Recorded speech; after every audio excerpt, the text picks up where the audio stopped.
ये एक बिल्कुल ही डिफरेंट और नए टाइप का टॉपिक मैं आज पढ़ाने वाला हूं आप लोग को, और आप देखेंगे कि यहाँ से बहुत सारे प्रश्न इस बार जो है पेपर के अंदर फंसे हैं।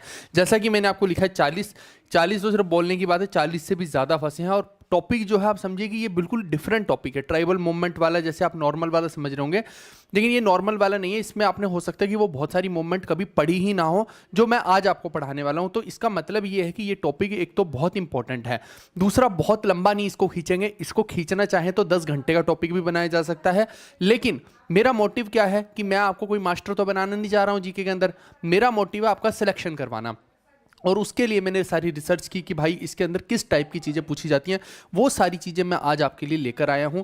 आप पाएंगे कि पूरे यूट्यूब पे आपको ये वाला टॉपिक जो है नहीं देखने को मिलेगा। ये एकदम डिफरेंट टाइप का टॉपिक है, मैं इसीलिए आपको बोल रहा हूं। हो सकता है कि लोगों ने पढ़ाया हो, लेकिन उस तरीके से ना पढ़ाया हो जिस तरीके से एग्जाम में पूछा जा रहा है। वो तमाम चीज़ें जो है एक ही छत के नीचे मैं आज आपके लिए लेकर आया हूँ। तो कहने का मतलब ये है कि आप कोई भी टॉपिक को मिस कीजिए, लेकिन इस टॉपिक को मिस मत करना, यही मैं आपको बोल सकता हूँ। जैसे अभी मैंने जो है एसएससी के, रेलवे के, मैं आप सारी एग्जाम्स देखता रहता हूँ, आपको मालूम है, उनकी एनालिसिस करता रहता हूं। तो रेलवे में स्पेशली आप देखिए कि 40 के आसपास प्रश्न जो है सिर्फ और सिर्फ आप समझो कि एनटीपीसी के अंदर है ना, ग्रेजुएट अंडर ग्रेजुएट में आए हैं। बाकी तो अभी देखने बाकी हैं। और इसके अलावा अगर मैं देखता हूं तो एसएससी के अंदर, तो वहां भी आपको इससे 8 से 10 प्रश्न जो है जरूर देखने को मिलेंगे। कुल मिला के कहानी ये है कि ये टॉपिक को आप गलती से भी स्किप करने की कोशिश मत करना। ठीक है भाई साहब जी, सब कुछ करेंगे। एक बार आ जाइए, जितने भी स्टूडेंट हैं यहाँ पे फटाफट से लाइव आ जाइए और शेयर कर दीजिए। जितने भी लोग आप में से देख रहे हैं इसको शेयर कर दीजिए। आपको पता है कि आज होली का दहन भी था, तो जो है थोड़ा सा लेट हो गया आज की क्लास के लिए, लेकिन ये वादा है आपसे, क्योंकि अभी जो है आई थिंक कल कोई ग्रहण है, परसों फिर होली खेली जाएगी, तो उसके बाद ही लोग जो है सीरियस होंगे और हम भी थोड़ा सा सीरियस होंगे। तो फिर एक टाइम डिसाइड करेंगे, उसी पर्टिकुलर टाइम पे डेली क्लास हुआ करेगी। अभी थोड़ा सा क्या कि फेस्टिवल का माहौल है, लेकिन मैं कोई भी क्लास को स्किप नहीं कर रहा हूँ। कोशिश यही कर रहा हूँ कि फटाफट फटाफट सिलेबस को ख़त्म करूँ, और अपना जी जान लगा रखा है भाई। मेरी सीरियसनेस में कोई कमी आपको नहीं देखने को मिलेगी, ठीक है। जिसके लिए आपने पे किया है उसके अंदर जो है मैं कहीं ज़्यादा आपको कंटेंट दूंगा। जैसे आप देखिए कि अभी हम जो पढ़ रहे हैं जीके रामबाण 4.0 बैच पढ़ रहे हैं, और आपने देखा होगा और भी टीचरों के बैच, लेकिन वहाँ से बिल्कुल डिफरेंट और यूनिक बैच ये है। और अभी होली ऑफर चल रहा है भाई मेरे, ये बैच हमने बहुत बहुत सस्ता कर दिया। और ये जो मैंने लिखा है कि इतना कम प्राइस कभी नहीं होगा, ये सच में कभी नहीं आएगा। ये वाला ऑफर तो नहीं आएगा भाई मेरे। हाँ, 699 वाला, 799 वाला ज़रूर आ सकता है, लेकिन 599 वाला तो नहीं आने वाला है कभी भी। तो जो लोग अफोर्ड नहीं कर सकते उनको मैं अभी बोल रहा हूँ कि ये 599 वाला ऑफर आप ले लेना। जीवी कक्षा ऐप का लिंक डिस्क्रिप्शन में है, वहां से आप इस बैच को ले लीजिए। वहां होली 600 कोड आपको लगाना है, और वैसे भी जब आप ऐप खोलेंगे तो वहां पे ये कोड आपको दिखाई दे ही जाएगा चमकता हुआ, तो वहां पे आप क्लिक करके इसको लगा सकते हैं, ठीक है। वैसे ये 999 का रहता है, आप लोगों को पता है, लेकिन अभी जो है 599 का किया है। और होली खेलने वाली जो होली होती है उसके तुरंत बाद ये सारे के सारे कूपन्स हट जाएंगे। तो जितने भी दोस्त हैं उनको भी ये बात बता दीजिए। आ जाइए फटाफट से जी। कह रहे हैं करंट अफेयर वगैरह, आप परेशान मत होइए। जो 2026 का बच्चा है वो ये सारे कंटेंट को पढ़ लो भाई मेरे। 2026 में यही सब पेपर के अंदर डायरेक्ट क्वेश्चन आएंगे। दूसरा, करंट अफेयर की जो आप बातें कर रहे हैं, मैंने बहुत बहुत स्ट्रॉन्ग एक सिस्टम करंट अफेयर का बना रहा हूं। थोड़ा सा इंतजार कर लीजिए, होली के बाद जो करंट अफेयर का धमाल मचने वाला है। मैं जब कुछ लेकर आता हूं तो डिफरेंट और यूनिक लेकर आता हूं, तो इतना भरोसा रखिए, अभी मैं लेकर आने वाला हूं। बहुत काम चल रहा है, मैं रात दिन मेहनत करता हूं। ऐसा नहीं है कि केवल और केवल यहां पढ़ाकर चला जाता हूं। पीछे के बैक एंड के जो कंटेंट होता है उस पर बहुत मेहनत लगती है, ठीक है जी। आओ फटाफट से। सबसे पहले मैं आपको बता दूं कि यहां पे आप देखिए कि लोग जो है ना, वो केवल सन 57 के रिवोल्ट तक ही जो है सीमित रह जाते हैं, लेकिन उनको ये नहीं पता कि वो बाद में है ना। उससे पहले भी बहुत सारे रिवोल्ट हुए हैं। एक तो हम वो पढ़ेंगे कि इससे पहले कौन कौन से रिवोल्ट हुए हैं। फिर जब ब्रिटिशर लोगों ने सन 57 का रिवोल्ट दबा दिया था, तो उसके बाद भी कुछ कुछ रिवोल्ट होते रहे हैं। छोटे एरिया में होते रहे, लेकिन होते रहे, और उनसे प्रश्न आ रहे हैं। तो हम वो सारे रिवोल्ट पहले के और बाद के भी देखने वाले हैं। कुल मिला के आप ये समझ लीजिए। दूसरा, इनके अंदर प्रश्न पूछे कैसे जाएंगे। तो मेरी जो एनालिसिस बोलती है भाई मेरे, वो किस टाइप की चीजें पूछेगा। जैसे आप देखो कि सबसे ऊपर जो है मूवमेंट का नाम हो जाएगा, कोई भी मूवमेंट होगी ट्राइबल, है ना। फिर उसमें आप देखिए कि प्रश्न कैसा पूछ सकता है। सबसे पहले ये पूछेगा उस मूवमेंट की डेट के बारे में। जो भी मैं एनालिसिस करके लाया हूं, इसमें कचरा कुछ भी नहीं पूछ रहा है ना। फिर दूसरा क्या पूछेगा इसके एरिया के बारे में पूछेगा कि भाई कौन से एरिया के अंदर ये मूवमेंट हुई है, ठीक है। अच्छा, डेट का मतलब ये भी है कि कई बार वो सेंचुरी भी पूछ लेगा, जैसे 18th सेंचुरी में हुआ है, 19th में हुआ है, 21वीं सदी में हुआ है, कौन सी सदी में जो है ये मूवमेंट हुई है, ऐसे करके भी पूछ सकता है, ठीक है। फिर तीसरा जो पूछेगा इसके लीडर के बारे में पूछेगा, लीडर के बारे में। चौथा जो पूछ सकता है ये पूछेगा स्टेटमेंट में। ये जो चौथा सवाल पूछेगा इसके पूछने का हाई चांस है कि स्टेटमेंट में पूछेगा इसके कारण के बारे में, इसके कॉज के बारे में, ठीक है। तो मैंने जो पाया है कि ये कुल मिला के ये चार ही चीजें जो है सबसे ज्यादा पूछी जा रही हैं। इसमें बहुत सारी चीजें बन सकती हैं लेकिन उतनी चीजें हमें पढ़ने की जरूरत नहीं है। जैसा कि मैंने आपको बोला है मैं सारा रिसर्च के साथ कंटेंट लेकर आया हूं, तो ये चार चीज अगर आपने पढ़ ली है ना तो आपका काम हो जाएगा। और आज मैं कंटेंट जो लेकर आया हूं मेरा फोकस भी उसी चीज पे ही रहने वाला है, ठीक है भाई मेरे। अब सबसे पहले हम देखते हैं कि ब्रिटिश लोग जो हैं इनके खिलाफ सबसे पहली बार विरोध जो है उठा कब है। और मैं आपको बता रहा हूं आज जब हम पूरे लेक्चर को पढ़ेंगे ना हम पाएंगे कि ये ब्रिटिश लोग जो हैं, आप समझिए कि यहाँ के मनी लेंडर, यहाँ के जो जमींदार हैं, इन लोगों से मिलके जो है इन लोगों ने बहुत गंद डाल रखा था। आप समझिए कि गंद कुछ ऐसा है कि इतना टॉर्चर कर रखा था इन्होंने, जो कबीलाई लोग होते हैं उनको तो ये कुछ समझते ही नहीं थे। आप समझिए कि वहां पे तो ये रेप तक कर देते थे उनकी लड़कियों के साथ। तो आप समझ सकते हैं कि कितना ज्यादा ये पावर का मिसयूज कर रही थी ईस्ट इंडिया कंपनी, यहां से हमें तय है। और सिर्फ ईस्ट इंडिया कंपनी ही क्यों, वहां के जो मनी लेंडर होते हैं, जमींदार होते हैं, ये भी इन घटिया कामों में इनका साथ दिया करते थे। और ये दोनों ही लोग आपस में एक दूसरे को खुश रखा करते थे पावर का गलत इस्तेमाल करके। फिर दूसरा आप देखेंगे, हम जब देखेंगे तो कबीलाई लोग जो होते हैं, आप समझिए कि वो जंगलों में रह रहे हैं।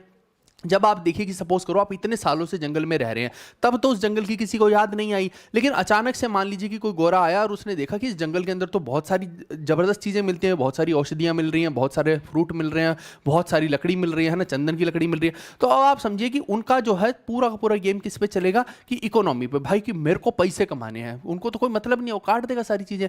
तो वहां पे जो आदिवासी लोग हैं उनके जो कल्चर है उसको इंपैक्ट करने की कोशिश करेंगे। और जब ऐसा करेंगे आप समझिए तो वो, आप समझो ना, आपके घर में घुस के, सपोज करो आपके घर के अंदर, आज आप एक घर में रह रहे हो, आपके घर में घुस के जो है, सपोज करो आपके घर की मां बहन के साथ कोई गलत काम करे, या फिर उसके बाद आपके घर में घुस के आपको बोले कि भाई तू आज के बाद जो है ना इस भगवान की पूजा नहीं करेगा, उठाओ इस मूर्ति को यहां से भगाओ, है ना, ऐसा करने लग जाए। या फिर आपको बोले कि भाई तू आज गैस पे रोटी नहीं खाएगा, है ना, तू ऐसा कर कि थाली में रोटी नहीं खाएगा, तू नीचे जमीन पे रख के रोटी खा।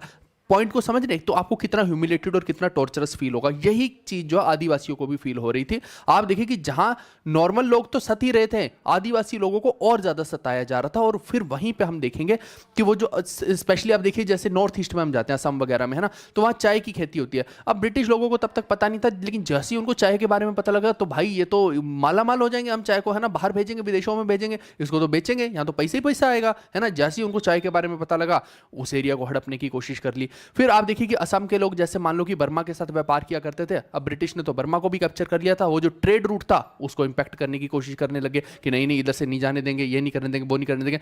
कुल मिला के कहानी ये है, कहानी सारी एक ही गेम पे टिकी हुई है, पैसे के ऊपर टिकी हुई है और हमारे भारतीयों के शोषण पे टिकी हुई है। बस ये बात आपको समझ लेनी है, ब्रिटिश के लिए पैसा जरूरी है और उसके लिए उसको भारतीय का शोषण करना है। यही पूरा का पूरा खेल है। इसको मैं बार बार एक ही चीज को रिपीट नहीं करूंगा, बस इसीलिए मैंने आपको अभी कॉन्टेक्स्ट सारे के सारे क्लियर कर दिए। बस हम जो है अब फटाफट से ये देखते जाएंगे कि कौन से एरिया में क्या हो रहा था, ताकि हमें जो है ज्यादा दिमाग ना लगाना पड़े।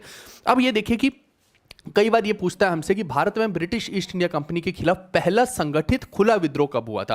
पहले तो भारतीय दबे हुए थे बिल्कुल, तो पहली बार वो जो विद्रोह हुआ है वो कहां पे हुआ और कब हुआ है, तो आपको ध्यान में रखना अटिंगल रिवोल्ट जो है 1721 का, ये केरल के अंदर हुआ है। ये अभी तक प्रश्न पूछा नहीं गया और मुझे ऐसा लगता है कि ये प्रश्न कभी भी आ सकता है, क्योंकि ये एक बहुत खास प्रश्न बन रहा है कि पहली बार जब किसी ने दिलेरी दिखाई होगी, आप समझो कि इस गोरे की चमड़ी उधेड़ दूंगा, है ना, आज किसी बंदे ने दिलेरी दिखा दी। लेकिन एक बात ध्यान में रखना, यहां पर मैंने कहीं भी ट्राइबल नहीं लिखा, प्लीज ध्यान रखिए इस बात को, मैंने यहां पे कहीं भी ट्राइबल नहीं लिखा, ये एक नॉर्मल लोगों का विद्रोह है, ये बात आप ध्यान में रखिएगा। वहीं अगर ये हमसे पूछ ले सबसे पुराना ट्राइबल रिवोल्ट, ट्राइबल का मतलब होता है कि जो आदिवासी लोगों ने ट्राइबल रिवोल्ट किया है वो कब हुआ है, तो वो हुआ है आपका लगभग 1784 के आसपास में, ठीक है। इसको बोलते हैं तामर रिबेलियन। तामर रिबेलियन के बारे में हम आगे भी पढ़ेंगे, लेकिन आपको ध्यान रखना है तमार जो विद्रोह है ये हुआ है, ठीक है। इसमें क्या होता था, ब्रिटिश लोग जो हैं एक तो बंधुआ मजदूर बनाने की प्रथा मैंने आपको पहले भी बताया था। मान लीजिए कि एक शाहूकार है, शाहूकार ने जो है भैया उसको पैसे दिए है ना, वो फिर जो है किसान जो है उस पैसे को उतार नहीं पा रहा, कभी किसान को बंधुआ मजदूर बना लिया 8-8 10-10 साल के लिए, कभी जो है उसके बच्चों को बना लिया है ना, बहुत टॉर्चर किया जाता था। और ब्रिटिश को क्या मतलब है, उससे कोई मतलब नहीं, अच्छा टैक्स नहीं आ रहा, बनाओ इनको बंधुआ मजदूर बनाओ, यहाँ से जो है शाहूकार से पैसे ले लेंगे भाई टैक्स के रूप में, है ना। तो इस तरीके से जो है आप समझिए, इसको क्या बोलते हैं, फोर्स्ड लेबर को बेगार बोलते हैं ना, बेगार बोलते हैं। तो ये जो है एक गंदा काम हुआ। फिर भारी भरकम टैक्स लगाने जिसको कि एक किसान आदमी चुका ही ना पाए, इसी वजह से तो लोगों का एग्रीकल्चर की तरफ से रुझान खत्म होने लग गया था। इतनी गंदी पॉलिसीज जो है ब्रिटिश की थी कि ये इनका बस नहीं चल रहा था, भारतीय का एक एक खून का कतरा निकाल के ले जाएं, इतने दुष्ट लोग हैं ये, आप समझिए, है ना। आप मुगलों को दुष्ट बोलते हैं, मुगलों से भी गए गुजरे लोग हैं ये, ऐसे आप समझ सकते हैं इसको, ठीक है। और जो उनके पारंपरिक तरीके होते थे, आदिवासियों के ट्रेडिशनल तरीके होते थे, है ना, उन तरीकों से उन्होंने इसमें जो है वॉरफेयर पद्धति, जैसे आप देखिए गोरिल्ला वॉरफेयर सबसे इंपॉर्टेंट रहेगी, है ना। वो आएगा पेड़ से निकल के अचानक से काट के चला जाएगा गोरे को, है ना, तो वो गोरिल्ला वारफेयर पद्धति होती है, क्योंकि वो जंगल में रह रहे हैं, उनकी अपनी पद्धति है, वो तीर कमान से ही लड़ेंगे, है ना, ज़्यादा से लठ से लड़ लेंगे, तलवार से लड़ लेंगे, लेकिन उनके पास वेपन नहीं है, आर्टिलरी नहीं है, ये बात भी हमें ध्यान में रखनी है, ठीक है। तो उस पद्धति से इन्होंने जो विद्रोह किया था ब्रिटिश लोगों का, ये बात आप ध्यान में रखिएगा। चलिए सवाल देखते हैं कि first arm tribal rebellion against British is considered to have taken place in, अब ध्यान दीजिए क्वेश्चन में ट्राइबल रिबेलियन बोला है, अगर सिर्फ पहला रिबेलियन बोल देता तो 1721 का केरल वाला हो जाएगा, लेकिन ये ट्राइबल पूछा है तो ये 1784 वाला हो जाएगा, तामर वाला, तामर, ठीक है। चलो अब आप देखिए कि मैं फेज 1 की बात कर रहा हूं। फेज 1 जो होता है आप समझो ये वो है जब सन 57 से पहले की बात, तो ये सारा फेज 1 चल रहा है। फिर इसके बाद फेज 2 एक तरह से हम वो करेंगे जो सन 57 के बाद का है, और एक सन 57 ऑलरेडी हम कवर कर चुके हैं।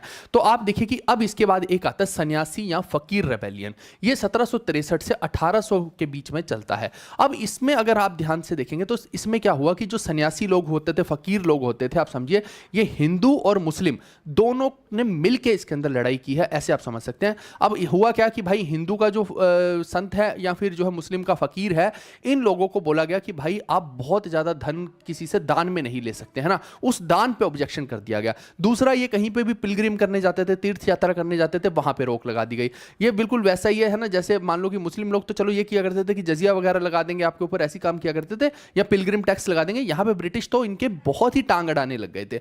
तो इस वजह से जो है यहाँ पे अब आपको पता है धर्म के नाम पे जब टांग अड़ाई जाएगी तो क्या हाल होता है ना, वो तो हमने देखा है, पूरे के पूरे गोरे हिले उस चक्कर में। तो इसीलिए जो है ये पूरा का पूरा विद्रोह हुआ है। ये मोटे तौर पे मैंने आपको बता दिया है। इसका पीरियड 1763 से 1800 के बीच में है, काफी लंबा चला है, ऐसे समझ लीजिए। कभी कोई आएगा, कभी होएगा, कोई आएगा इसमें विद्रोह करने के लिए। फिर आप देखिए कि ये अर्ली 19th सेंचुरी तक चला था। एरिया कौन कौन सा इसमें इंपैक्ट में आया? बंगाल, बिहार, रंगपुर, दिनाजपुर, मुर्शिदाबाद और बैकुंठपुर के जो जंगल हैं, ये सारे के सारे एरिया हैं, आपसे पूछे जा सकते हैं पेपर में। इसके अलावा इसके कारण क्या बनते हैं, देखिए इसके कारण अगर आप थोड़ा सा ध्यान देंगे तो ये 1763 की बात हो रही है, और 1765 में आप याद कीजिए जो बक्सर का युद्ध हुआ था। बक्सर के युद्ध के अंदर आप देखो, क्योंकि ये बंगाल के अंदर है, प्लीज ध्यान दीजिए इस बात का। उसी टाइम पे आप समझो कि जो है दस्तक का एक मिसयूज हो रहा था, आपको याद होगा, जिसके चक्कर में भारतीयों का बहुत सारा व्यापार खराब हो रहा था। ऊपर से अंग्रेज की मशीनें आई तो वहां से जो है भारतीयों का व्यापार बहुत ज्यादा खराब हो रहा था। एक तो वो त्रस्ती के कारण बने, है ना, क्योंकि यहाँ अंग्रेजों को दीवानी राइट दे दिया गया और अंग्रेजों ने क्या किया, शोषण करना भारतीयों का शुरू कर दिया। प्लीज आप इस बात को ध्यान रखिएगा, अब आपको उसकी वैल्यू पता लगेगी कि अंग्रेज ने दीवानी राइट लिया, है ना। बेशक से वो 26 लाख बोल रहा है शाह आलम टू को कि मैं दे दूंगा, लेकिन किसका खून चूस के देगा ये भी तो देखिए ना। शाह आलम टू को सिर्फ यही मतलब है कि भाई पैसे मिलेंगे, है ना, लेकिन उसको ये नहीं पता। आज हम जो बात करने वाले नॉर्मल जनता की बात करने वाले हैं कि ब्रिटिश ने कैसे नाक में दम कर रखा था ये लोगों से। आप देखिए कि जहां हमारे भारतीय व्यापारियों के पास खाने के पैसे नहीं बचे हैं, उनसे खून चूस चूस के दीवानी राइट के थ्रू जो है पैसे ले लेके जो है शाह आलम को भेजे जाएंगे, है ना, और खुद जो अपनी जेब भरेंगे, है ना, अपने पेट भरेंगे, वो तो अलग है। और करप्शन, एक नंबर की हाई करप्शन, इतने दुष्ट और बेगैरत लोग थे ये, आप ये समझ लीजिए, ठीक है। हैवी टैक्सेशन उनके ऊपर जबरदस्ती, है ना, पीजेंट्स के ऊपर, किसानों के ऊपर, जमींदारों के ऊपर। फिर आप देखिए कि बंगाल की फेमाइन आई यहाँ पे 1770 के अंदर। भाई साहब अब आप समझो आज हमारे देश में अगर कहीं पे भी हाहाकार मच जाए, जैसे कोविड आया था आप देखिए, और हमारी सरकारें बेशक से उतना सफल नहीं हो पाई, विफल ही हुई है ना। हम जो है अपने लोगों को बेड्स तक प्रोवाइड नहीं कर पाए, ऑक्सीजन तक प्रोवाइड नहीं कर पाए, तो उसके बाद कितना लोगों ने सुनाया है ना गवर्नमेंट को। और आप देखिए कि हमारी गवर्नमेंट ने भी वहां पे शमशान घाट में जितनी लाशें जली थी उनका रिकॉर्ड कितना नकली आपके सामने आया था, आपको पता है ये बात का, कोविड का, है ना। जबकि आप देखिए कि कितने लोगों ने अपनों को खोया। वही चीज आप समझो यहाँ फेमाइन आया, और इनका इतने दुष्ट लोग हैं ये अंग्रेज, ये बोलते थे कि हमारे जो सोल्जर ऑर्डर हैं, जितना भी खाना है हम केवल इनको देंगे, इनके लिए रखा हुआ है हमने, हम कभी भी आम जनता को नहीं देंगे। अरे भाई दुष्टो, तुम उन्हीं से टैक्स लेते हो और उनको तुम खाने के दाने नहीं दोगे। आप जरा एक बार यूट्यूब के ऊपर या कहीं पे भी गूगल के ऊपर थोड़ी फोटो सर्च करके देखना कि भारतीयों का हाल क्या हुआ फेमाइन्स के अंदर। हड्डियां तक आपको दिखाई देंगी, बीमारियों के शिकार हो गए, माल न्यूट्रिशन के शिकार हुए हैं, यानी कि हमारे भारतीयों के पास खाने तक के दाने इन अंग्रेजों ने, दुष्टों ने छोड़े नहीं थे। आप देख लीजिए ये हाल किया है, कैसे उनकी रिस्पेक्ट बनेगी। और आप देखो यही कारण बनता है कि लोग जो हैं, जब नेहरू और गांधी जो है अंग्रेजों के साथ हाथ मिलाते हैं, है ना, उनके सत्कार करते हैं, तो बहुत दुख होता है। वो क्यों ना होगा क्रांतिकारियों को दुख। अब आपको वो फील समझ में आएगी कि भगत सिंह जो है क्यों एक अलग रास्ते पे चले, सुभाष चंद्र बोस क्यों एक अलग रास्ते पे चले। अब आपके अंदर से वो ज्वाला जो है ना वो उत्पन्न होगी कि क्यों हम जो है प्रार्थनाओं में विश्वास नहीं करते हैं। भाई हम नरम दल क्यों बने, हम तो गरम दल बनेंगे। वो वाली कहानी आपको अंदर से फूटेगी, क्योंकि वो भी अब कहानी आगे शुरू होने वाली है। ये वो उसका बेस तैयार हो रहा है, ठीक है।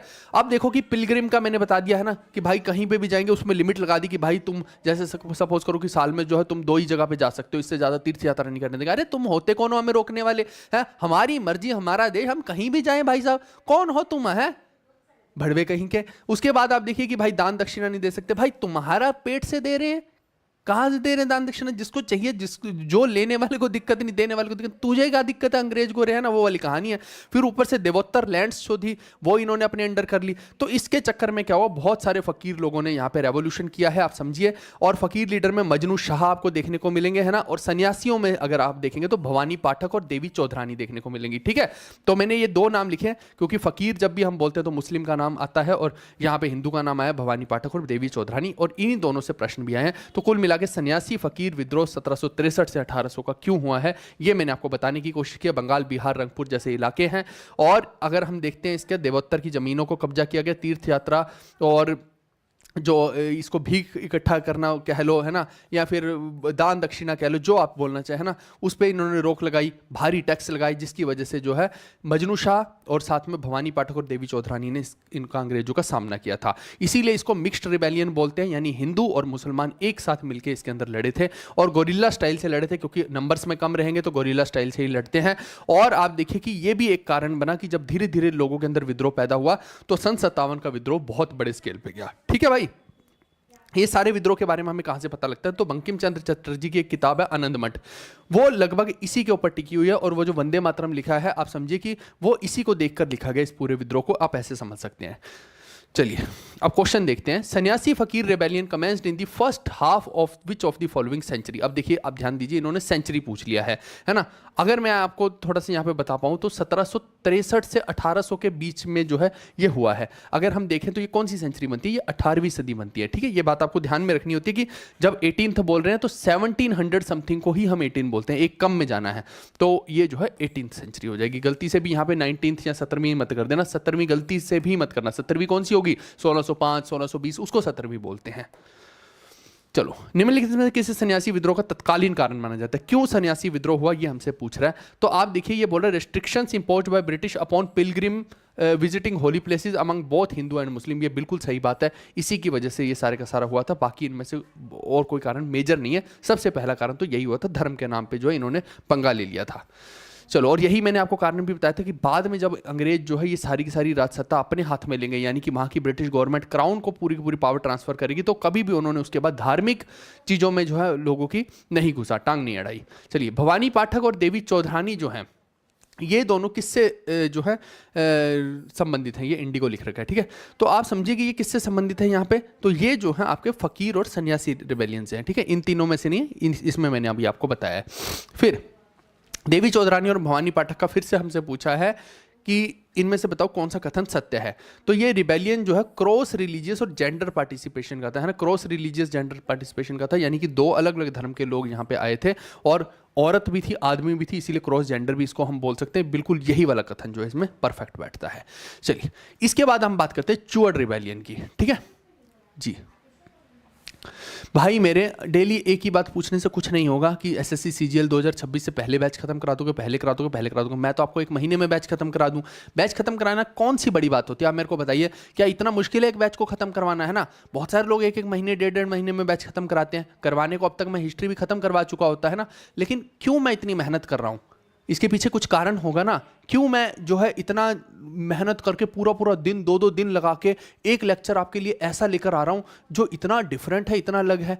कुछ तो कारण होंगे ना। जब पेपर में बैठोगे भाई साहब तो आपको कारण समझ में आएंगे कि हिस्ट्री से सबसे ज़्यादा सवाल आते हैं, इकोनॉमिक्स से एकदम इकोनॉमिक्स की वेटेज बड़ी, उससे सबसे ज़्यादा सवाल आ रहे हैं। तो उन टॉपिक्स को जिनके अंदर वेटेज इतनी ज़्यादा है आपको चप्पा चप्पा छान के करना पड़ेगा। आप छोड़ने को छोड़ भी सकते हैं, ऊपर ऊपर से करवाना होता तो मैं करवा के कब का निकल जाता भाई मेरे, है ना। तो आप परेशान मत होइए, मेरे ऊपर छोड़ दीजिए, मैं लगा हुआ हूँ ना हर चीज़ को करने। मुझे भी पता है कि पेपर है आपका, मैं ऐसा तो है नहीं कि टाइम पास कर रहा हूँ, है ना। तो मैं आपका पहले ही खत्म करवाऊंगा, परेशान मत हो। इसीलिए मैं क्या कर रहा हूँ, मैं वेटेज के अकॉर्डिंग करवा रहा हूँ। जिस टॉपिक की वेटेज ज्यादा है उसको मैं पूरा रिसर्च के साथ करवा रहा हूं, और कुछ सेशन में रिकॉर्डेड दे रहा हूं जिनमें वेटेज ही बहुत कम है, उसको मैं क्यों करवाऊं अभी, है ना, उसको रिकॉर्डेड फॉर्मेट में दे रहा हूं। यही तो कर रहा हूं, और क्या कर रहा हूं। चलिए अगला चुअर्ड रिबेलियन होगा। ये मैं आपको बता रहा हूं ये पीक पे कब गया, ये आपसे कई बार पूछ लेता है। ये जो पीक पे गया है ना भाई मेरे, ये 1798 में जो है ये पीक पे गया था अपनी, ये बात आपसे कई बार पूछी जा सकती है। और लगभग आप समझिए कि 1763 के बाद का ही है ये, 1763 से पहले का नहीं है ये, बस मैंने लिख दिया। वैसे ये 1766 के आसपास का है ना, 63 की जगह अगर आप 66 कर लें इसको तो ज़्यादा बेटर रहेगा। अब इसके अंदर आप देखिए कि कौन से लोग थे इसके अंदर, भूमिजी ट्राइबल थे, है ना। ये पूछ सकता है आपसे कि कौन सी जनजाति थी, भूमिजी थी, ठीक है। इसके अलावा यहाँ पे कारण क्या बनते हैं, वही मैंने आपको बताया कि लैंड रेवेन्यू आफ्टर दीवानी, वो जो बक्सर का युद्ध हुआ उसके बाद जो है दीवानी राइट अंग्रेजों के पास आए, तो यहाँ पे उन्होंने बहुत गंदा खस्ता हाल कर दिया था। एक तो ये कारण बना, दूसरा ब्रेक डाउन ऑफ ट्रेडिशनल घटवाली, है ना। ट्रेडिशनल घटवाली क्या है, जमींदारी पुलिस सिस्टम उस टाइम पे हुआ करता था, जो ट्रेडिशनल वाला था उसको तोड़ के एक नया सिस्टम क्रिएट किया गया और लोगों को समझ नहीं आया, ऐसे आप समझ लीजिए। इसके बाद स्वीयर बंगाल फेमाइन यहाँ भी आई, क्योंकि ये लगभग वही टाइम चल रहा है, आप ध्यान दीजिए, है ना, और बंगाल के आसपास के एरिया में चल रहा है, तो यहाँ पे लोग अगेन त्रस्त हो गए। अब इसमें जो लोगों ने विद्रोह किया है वो कौन से लोग हैं, किस एरिया के लोग हैं, तो आपको मिडनपुर, बंकुरा, पुरुलिया, है ना, ये सब जो है आपको एरिया देखने को मिलेंगे। इसमें मेन लीडर अगर कोई पूछ लेगा तो ये जो लाल रंग का है ये तो आई थिंक पूछा ही गया, जगन्नाथ सिंह धलबम बोलते हैं इनको। एक दुर्जन सिंह के टाइम पे, ये जो मैंने 1798 बताया है ये दुर्जन सिंह का टाइम है भाई मेरे, और इसी टाइम पे ये इसने अपनी, आप समझिए ये मूवमेंट सबसे पीक पे थी। तो दुर्जन सिंह भी इंपॉर्टेंट है, जो मैंने अभी बताया कि पीक पे था उस टाइम पे, तो ये पूछा जा सकता है, ठीक है। और बाकी भी मैंने बता दिए काम काम के, लेकिन ये इंपॉर्टेंट है। इसके अलावा ये आखिरी वाली जो चीज़ है कि इसके रेफरेंसेस हमें कहाँ से पता लगते हैं, तो वही बंकम चंद्र चटर्जी की आनंद मठ हो गई, अरण्यर अधिकार होगी, ये आप देख लेना। कई बार ये पूछ लेता है हमसे, क्योंकि 1-2 प्रश्न ऐसे आए कि बताओ ये कौन से लिटरेरी सोर्सेज से हमें पता लगता है, तो इसलिए मैंने सबके डाल दिए हैं ये। चलिए, तो मैंने अभी बताया चुआर विद्रोह जो है ये आप देखिए कि भूमजी आदिवासी लोगों ने किया था, और इसके पीछे भी वही दीवानी राइट जो ब्रिटिश को मिल गए थे वो कारण था, और पारंपरिक घटवाली जो है वो तोड़ के नया सिस्टम बनाना, यही इसके कारण बने। और बंगाल में भयंकर अकाल आया जिसके कारण जो लोग बड़े त्रस्त हुए थे। ये कहाँ पे हुआ है, मिदनापुर, बंकुरा, पुरुलिया डिस्ट्रिक्ट के अंदर हुआ है ना। और इसके अलावा आपको इसके अंदर मुख्य नेता जगन्नाथ सिंह और साथ में दुर्जन सिंह का नाम जो रायपुर से है ये ज़रूर याद रखना है। दुर्जन सिंह के साथ 1798 का टाइम भी याद रखना है। चलिए, हमसे पूछ रहा है कि निम्नलिखित में से कौन सा जनजातीय समुदाय जंगल महल क्षेत्र में चुआर विद्रोह में मुख्य रूप से शामिल था। प्लीज ध्यान में रखिएगा कि यहाँ ये रहा जंगल महल इलाका, ठीक है, पुरुलिया के साथ मैंने ब्रैकेट में लिख रखा है। तो जंगल महल का इलाका जो आपका बनता है ये भूमजी ट्राइब का बनता है, ठीक है, यही तो हमसे पूछा है। तो चुआर विद्रोह की बात है तो भूमजी ट्राइब ने किया है, वैसे भी आपको ये पता होना चाहिए। जंगल महल नहीं भी लिखा होगा, चुआर लिखा हो तो भूमजी ट्राइब सीधा से आपको मार्क कर देना है, समझ गए।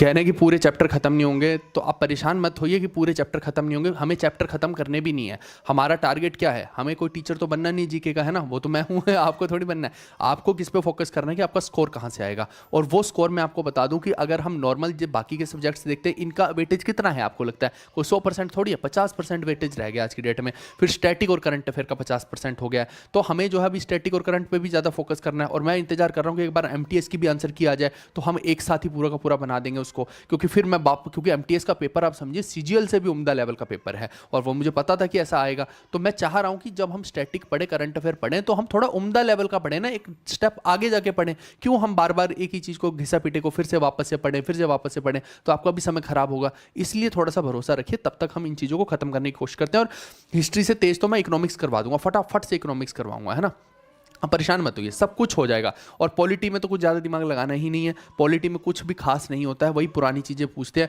उसमें कुछ रिकॉर्डेड सेशन दूंगा, कुछ मैं जो नई चीज़ पूछी है उनके सेशन दूंगा, वो एक मिक्स करके तुरंत फटाफट आपको पॉलिटी मिल जाएगी। जितना समय हिस्ट्री में लगा है इतना और किसी सब्जेक्ट में नहीं लगने वाला है, क्योंकि हिस्ट्री सच में बहुत बड़ी है, आप समझिए। चलिए, चुअर रिबेलियन की बात करते हैं, emerged as a culmination of economic grievances of ordinary peasant and hereditary workers, reached its peak during the which of the following year। तो पीक हमसे पूछ रहा है, मैंने अभी आपको बताया 1798 से 99 का टाइम है लगभग, है ना, ये इस टाइम पे जो है पहुंचा है ना, इवन 1789 99 ऐसे समझ लीजिए, है ना, मोटा मोटा 1789 से 99, जैसे मैंने बताया दुर्जन सिंह का टाइम है, तो लगभग लगभग उसी एरिया में पीक पे पहुंचा है। चलिए, इसके बाद हमसे क्या पूछ रहा है कि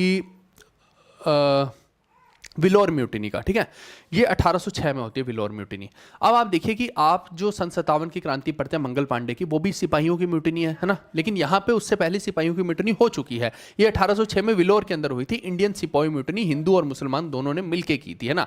कौन कौन सा एरिया था? विलोर वाला एरिया था, ये मद्रास के अंदर पड़ता है ना। मद्रासी का नाम सुनते ही एक ही आदमी का दिमाग मेरे में आता है ना, कि कौन है ये मद्रासी, है ना। तो तमिलनाडु के एरिया है आज की डेट में, आप देखेंगे तो इसमें भी यही हुआ था कि जो जॉन कैल्डक है उस टाइम पे, है ना, यहाँ का जो ब्रिटिशर है, इसने जो है लोगों के, आप देखिए कि एक तो इसने क्या किया, एक क्रिश्चियन टाइप की, क्रिश्चियन टच की जो है एक पगड़ी बना दी, है ना, तो वो इसने ज़बरदस्ती लोगों पे थोपने की कोशिश की। फिर जो है कास्ट डिस्क्रिमिनेशन किया कि भाई अगर तुम इस धर्म के हो, मान लो सपोज करो, है ना, कि तुम्हें उस धर्म में हो तो तुम्हें दाढ़ी रखनी है, सपोज करो मुसलमान है, सिख है, उसे दाढ़ी रखनी है ना, तो तुम बोल रहे हो ज़बरदस्ती कि नहीं इसको कटवा के आओ, है ना। तो आप देखिए कि बहुत अजीबोगरीब सी चीज़ें हमें देखने को मिलती है ना। दाढ़ी के ऊपर विवाद हो रहा है, ये नहीं करना है, तुम्हें कोई सिंबल है, अपनी धार्मिक सिंबल है, तुम इसको इस्तेमाल नहीं कर सकते हो, तो ये बड़ी दिक्कत होनी यहाँ पर शुरू हो गई थी। इसके अलावा आप देखिए कि जो टीपू सुल्तान की लिगेसी है ना, टीपू की जो फैमिली है वो जब तक यहाँ पे थी, है ना, तो वो भी विलोर फोर्ट के अंदर थी, वो भी कहीं ना कहीं ब्रिटिश के अगेंस्ट थी, तो वो भी जो है इसको पुश कर रही थी, इस विद्रोह को पुश कर रही थी, ये बात आप ध्यान में रखिएगा।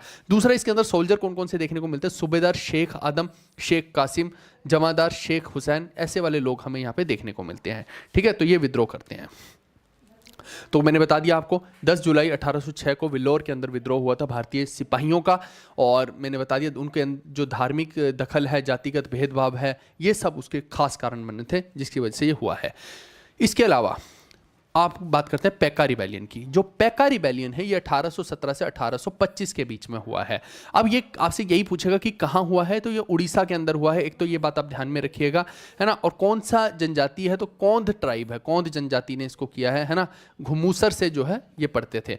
इसके अलावा आप देखिए कि जो इसमें लोग परेशान हुए हैं ना, एक तो ज़मींदारी सिस्टम से, फिर पीजेंट्स जो हैं और सॉल्ट वर्कर हैं वो अलग परेशान हैं यहाँ पे, और जनरल जो ओडियाई पॉपुलेशन है ना, उड़िया पॉपुलेशन है, वो अलग दुखी है। तो बहुत सारे लोग इसके अंदर परेशान हैं।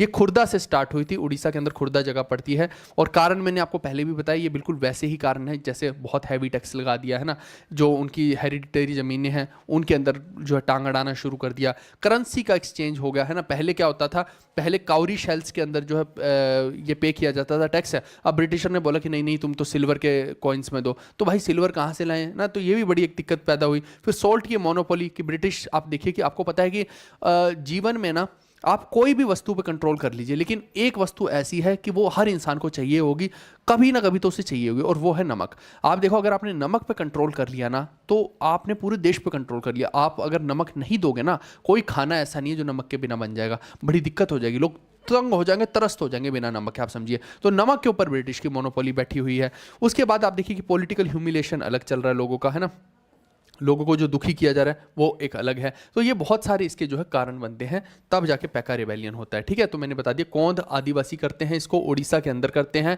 खुर्दा से स्टार्ट होता है भाई मेरे। एक नमक की मोनोपोली होगी, करेंसी में बदलाव हो गया, जमीन के रेवेन्यू की नीतियों में बदलाव हो गया, जिसकी वजह से ये हुआ है। लीडर कौन कौन से हैं इसमें, तो बख्शी, जगबंधु, विद्याधर, ये इसके मेन लीडर हैं, है ना, जो मिलिट्री चीफ भी रह चुके थे खुर्दा के राजा के। ये बात आप ध्यान में रखेंगे, और ये आखिरी में मैंने लिटरेरी सोर्सेज लिख दिए हैं, ठीक है। इसके अलावा आपको ध्यान में रखना है कि जो ब्रिटिश गवर्नमेंट है उन्होंने इस रिबेलियन को 1825 में सप्रेस किया था मिलिट्री फोर्स के अकॉर्डिंग, ठीक है। और जो ये बख्शी साहब हैं इनको जो है कैप्चर कर लिया गया था, पकड़ लिया गया था। तो कुल मिला के बख्शी, जगबंधु इसके जो है मेन लीडर हैं, ये बात आपको बस ध्यान में रखनी है। चलिए, निम्नलिखित में कौन सा विद्रोह उड़ीसा में पारंपरिक भूमिधारी सैनिकों, भूमिधारी सैनिक, पैका का मतलब ही ये है पैदल सैनिक, है ना, पैका का वही मतलब होता है, तो पैदल सैनिक द्वारा नेतृत्व किया गया था।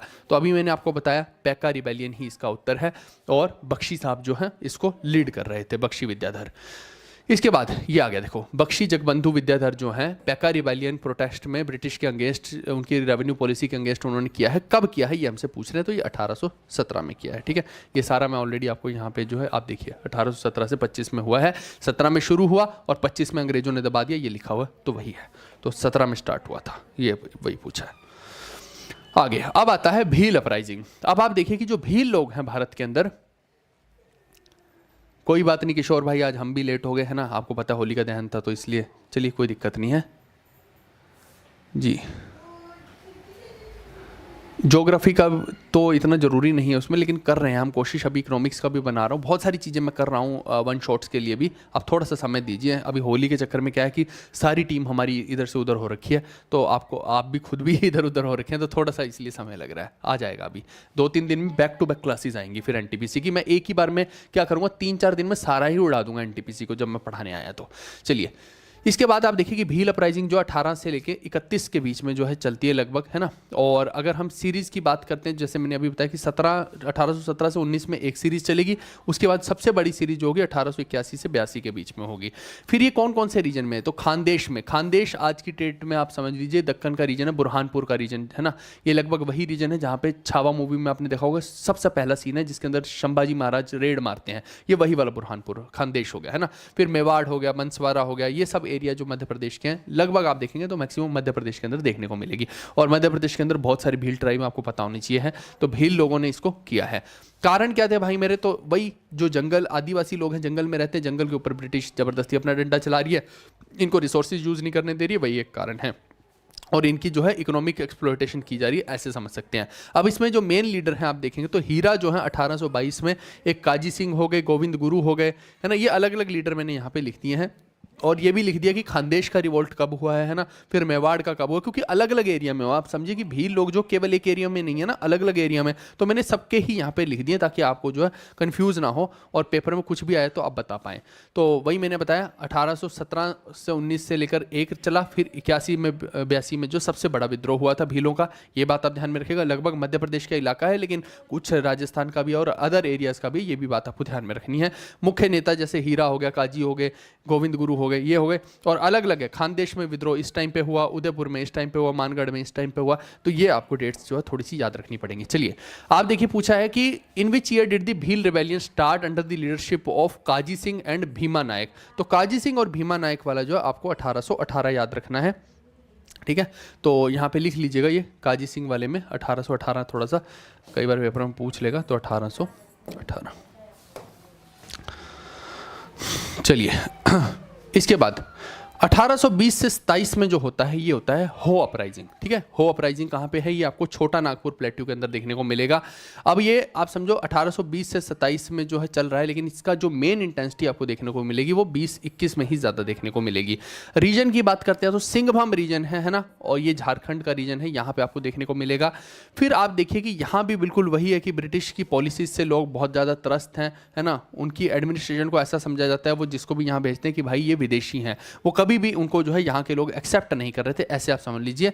और इसी वजह से ये पूरा रिवोल्ट हुआ है। इसके मेन लीडर जो है राजा पराहत है, जो आप ध्यान में रख सकते हैं, है ना। इन्हीं के बारे में प्रश्न अगर आएगा तो आएगा। तो कुल मिला के मैंने बता दिया, सिंहभूम और झारखंड के अंदर जो है हो विद्रोह होता है, कब होता है, 20 से 27 के बीच में होता है, और मुख्य नेता राजा पराहत हैं। बस इतना सा भी याद रख लेंगे तो आपका काम हो जाएगा। चलिए क्वेश्चन देखते हैं। In 1820 से 21, which tribal group led a revolt against the authorities in the area now known as West Singhbum district of Jharkhand, which was later suppressed by the British? तो ये जो पूरा का पूरा हमसे पूछ रहे हैं कि कौन सा रिवोल्ट है, इतना कुछ उसने बता दिया। तो सिंहभूम, झारखंड, ऐसे ये कीवर्ड होते हैं। जैसे ही आपको ये पता लगा तो आपका तुरंत जो है टिक वो हो ट्राइब की तरफ जाना चाहिए, ठीक है। आपको एरियाज पता होंगे तो आप कर लेंगे उसको। ये तामर रिबेलियन है, तामर रिवोल्ट हम आगे भी देखेंगे, लेकिन एक बार आप यहाँ पे पहले देख लीजिए। अब आया है तो 1789 से 1832 के बीच में चला है, काफ़ी लंबा है ये रिवोल्ट, कोई 1 या 2 दिन का तो नहीं है, कम से कम 40-50 साल का रिवोल्ट है। तो आप देखिए जो तामर लोग हैं ये जो है इन्होंने ऑर्गेनाइज किया है पूरे के पूरे लोगों को, ट्राइबल लोगों को। और ये इनको किसने किया, मुंडा एंड ओराउन ट्राइब्स, है ना। तो ये 2 तरह की ट्राइब्स थी, 2 तरह के कबीले हैं जिनको इसके अंदर ऑर्गेनाइज किया गया है। छोटा नागपुर के रीजन के अंदर, झारखंड के अंदर ये देखने को मिलता है। और इन लोगों का ये मानना था कि आप समझिए कि ब्रिटिश लोग क्या करते थे, सपोज करो ये जंगल जो है बोल दिया एक मनी लैंडर को कि भाई ये जो है यहाँ पे अब तुम देखो ये वाला व्यापार तुम करो और इनसे जो है टैक्स लो या इनको जो है परेशान करो। अब इन लोगों को ये लोग क्या समझते थे, डीकू समझते थे। ये बात आप ध्यान में रखना, जो भी कोई फॉरेन व्यक्ति आकर इनकी लैंड पे बैठता था आदिवासियों की, उसको क्या समझा जाता था, डीकू, डाकू कह लो, डीकू कह लो, जो भी आप कहना चाहते हैं। एक तो ये बात आप ध्यान में रखिएगा, है ना। तो वही मैंने बोला कि कोई आउटसाइडर किंग यहाँ पे अपॉइंट कर दिया गया, उसको भी ये लोग जो गलत तरीके से ट्रीट करते थे, हैवी टैक्सेस लगाए जाते थे। ये बहुत सारी ऐसी इश्यूज थी जिसकी वजह से गोरिल्ला वारफेयर पद्धति से इन लोगों ने यहाँ पे ब्रिटिश लोगों पर और उनके बंदों पर हमला करना शुरू कर दिया। इसमें की लीडर भोलानाथ सहाय और ठाकुर भोलानाथ सिंह, ये सब आपको देखने को मिलेंगे। ठीक है जी। तो पूछ रहा है हमसे ताम्बर ट्राइबल रिवोल्ट जो है ब्रिटिश इंडिया के अंदर, उसके नेता के बारे में आपसे पूछा है यहाँ पे। एक second, who led the Tamar revolt against the British in India. Okay, तो यहाँ पे आप देखेंगे तो भोलानाथ, अभी मैंने आपको बताया, ये जो है इसका सही उत्तर बनेगा। ठीक है, बाकी के लोग आपको जो है संथाल वाले देखने को मिलेंगे, है ना, तो वो अभी हम करेंगे संथाल। फिर पूछ रहा भोलानाथ किससे संबंधित है, तो अभी मैंने आपको बताया ताम्बर रिवोल्ट से संबंधित है। चलिए, फिर एक आता है रामोसी रिबेलियन। तो रामोसी विद्रोह जो होता है ये 1822 से 29 के बीच में आपको देखने को मिलेगा। कहाँ कहाँ के एरिया में, महाराष्ट्र के एरिया में, पुणे, सतारा, कोल्हापुर, ऐसे वाले रीजन्स के अंदर आपको ज़्यादा देखने को मिलेगा। इसके पीछे कारण ये था भाई मेरे कि आप ये समझिए कि ये जो रामोसी लोग थे ये किस में हुआ करते थे, मराठास की पुलिस में हुआ करते थे। लेकिन जब ब्रिटिश लोग आए तो उन्होंने इनको जो है जॉबलेस कर दिया, क्योंकि आप देखिए कि मराठास की तो सारी सेना को डिसइंटीग्रेट कर दिया गया था। आपको अगर याद हो तो एंग्लो मराठा वॉर के बाद था ना, क्या ही रह गया था मराठाओं के पास, बहुत गिने चुने तो फौज भी क्या रह गई थी, कुछ भी नहीं रह गया था ना। तो आप समझिए कि यहाँ पे ये सब लोग जो है बेरोजगार हो गए, जो मराठास की आर्मी में काम किया करते थे, जो स्पेशली पुलिस में काम किया करते थे। और इन्होंने फिर जो है इनके खिलाफ जो है रिबेलियन कर दिया, ब्रिटिश के खिलाफ, नॉट मराठा के खिलाफ, है ना। मराठा ने तो बोल दिया कि भाई ये ब्रिटिश लोगों ने हम पे ऐसे किया, हम भी क्या करें। तो इस वजह से ये जो डिसकंटेंट फैल गया। और साथ में जो उनकी हार्श लैंड रेवेन्यू की पॉलिसी थी, ये तो हर जगह हैवी टैक्स लैंड रेवेन्यू की पॉलिसी, इसने तो हर जगह गंद मचाया है। तो अर्ली फेज जो है इसका 1822 में चलता है, जिसमें चित्तूर सिंह जो है वो ब्रिटिश पे अटैक करते हैं, उनकी ट्रेजरी को लूटते हैं। ये बात आप ध्यान में रखिएगा। और 1825 से 29 के बीच में अगर आप देखेंगे, ये पहला फेज हो गया, ये बाद का फेज हो गया। तो इसमें जो उमाजी नायक जो है यही काम करते हैं, आर्म्ड रिबेलियन करते हैं भाई साहब, गन्स वगैरह लेकर यहाँ पे हमला करते हैं ब्रिटिश के ऊपर और अपने आप को इवन किंग भी घोषित कर देते हैं। इसके अलावा इस पूरे रिबेलियन को हम क्या बोलेंगे, ट्राइबल रिबेलियन बोलेंगे, लेकिन आर्म्स के साथ, हथियारों के साथ, जिन्होंने ब्रिटिश के खिलाफ लड़ा है यहाँ पे। तो मैंने बता दिया ये पुणे, सतारा और कोल्हापुर के रीजन में हुआ है। और कारण मैंने बता दिया कि मराठा साम्राज्य का पतन हुआ, जिसके बाद जो वहाँ की पारंपरिक पुलिस थी उनको जॉब से हटा दिया गया, ये एक कारण बना। फिर ब्रिटिश की जो भू राजस्व नीतियाँ थी वो बकवास थी, जिसकी वजह से ये हुआ। शुरुआती दौर 1822 में चित्तूर सिंह ने जो हमला किया और 1825 से 29 में उमाजी नायक ने किया। ये बात आपको पता होनी चाहिए। चलिए, रामोशी विद्रोह के लिए काम करने वाले रामोशी किस समुदाय के किले की रक्षा करने वाले रात्रि रक्षक होते थे। तो एक पुलिस के तौर पे वो किस राजाओं की रक्षा करते थे या उनके किलों की रक्षा करते थे। क्या वो राजपूतों की करते थे, सिख की करते थे, मुगल की करते थे? ये तीनों ही गलत हैं भाई मेरे। वो मराठा आर्मी का पार्ट हुआ करते थे। यही आपसे प्रश्न पेपर में पूछ लिया गया है। ठीक है जी। जी क्या बोल रहे हैं? अच्छा, कह रहे हैं मैं आज यही पढ़ रहा था और फाइनली आपने करवा दिया। बिल्कुल भाई, मेरे को पता है कि ये बड़ा इंपॉर्टेंट है। ठीक है, और जो कुछ लोग बोल रहे हैं कि सर याद कैसे करें, तो याद के लिए मैंने आपको बता दिया, इतना सारा कुछ याद थोड़ी करना है। ये तो इसलिए लिखा गया है कि आप इसको पढ़ पाएं। मैं याद करने वाली चीज़ें तो अंडरलाइन करता जा रहा हूँ ना। आपको क्या करना है, वहाँ का लीडर याद करना है, वहाँ का उसकी डेट याद करनी है और किस एरिया में हुआ। ये तीन चीज़ भी याद नहीं हो पाएंगी तो फिर भाई लानत है तुम्हारे ऊपर, इतनी भी चीज़ नहीं याद कर पा रहे हो तो, है ना। ये छोटी सी चीज़ है। चलो, अब आप देखिए 1824 में बैरकपुर म्यूटिनी होती है। बैरकपुर के अंदर भी विद्रोह होता है। आप देखिए कि एक, आप देखो मंगल पांडे वाला है बैरकपुर वाला, वो अलग है, वो आगे चल के होगा सन 57 में, लेकिन उससे पहले भी बैरकपुर में ये काम हो चुका है। आप देखिए 1 नवंबर 1824 के बीच में ये हुआ था भाई मेरे। और यहाँ पे जो है आप देखिए कि ये भी बंगाल आर्मी के ही इंडियन सिपोज थे, लेकिन ये कौन सी बटालियन के थे, 47th, 62nd और 26th नेटिव इन्फेंट्री के। जबकि जो मंगल पांडे हैं वो 34th बंगाल नेटिव इन्फेंट्री के थे। वो हम सन 57 की क्रांति में ऑलरेडी पढ़ते हैं उसको। इसके अलावा आप यहाँ पे देखिए कि जो अपर कास्ट हिंदूज हैं, यानी कि ब्राह्मण्स और राजपूत नॉर्थ इंडिया के, उन्होंने जो है यहाँ पे स्ट्रिक्ट कास्ट टैबो जो है यहाँ पे झेल रहे थे। साथ में फूड और ट्रैवल के लिए भी उनको जो है बहुत परेशान किया जा रहा था। ये बात भी आप ध्यान में रखिएगा। और एक बात ध्यान रखिएगा, जैसे मान लो कि आपको कहीं फॉरेन लैंड पे भेज दिया, वहाँ पे आपको ज़बरदस्ती जो है बोला जा रहा है कि वेज नहीं मिलेगा, आप नॉन वेज ही खाएंगे, है ना। या फिर आपको वहाँ पे डबल सैलरीज ना दी जाए, सिर्फ एक सिंगल सैलरी दी जाए। या फिर आप देखिए कि जैसे काला पानी वाला है, ऐसा होता था कि भाई अगर कोई जैसे ये काला पानी वाली जगह को क्रॉस करता था तो उसका धर्म भ्रष्ट माना जाता था। बहुत सारे ऐसे कारण बनते हैं यहाँ पे, है ना।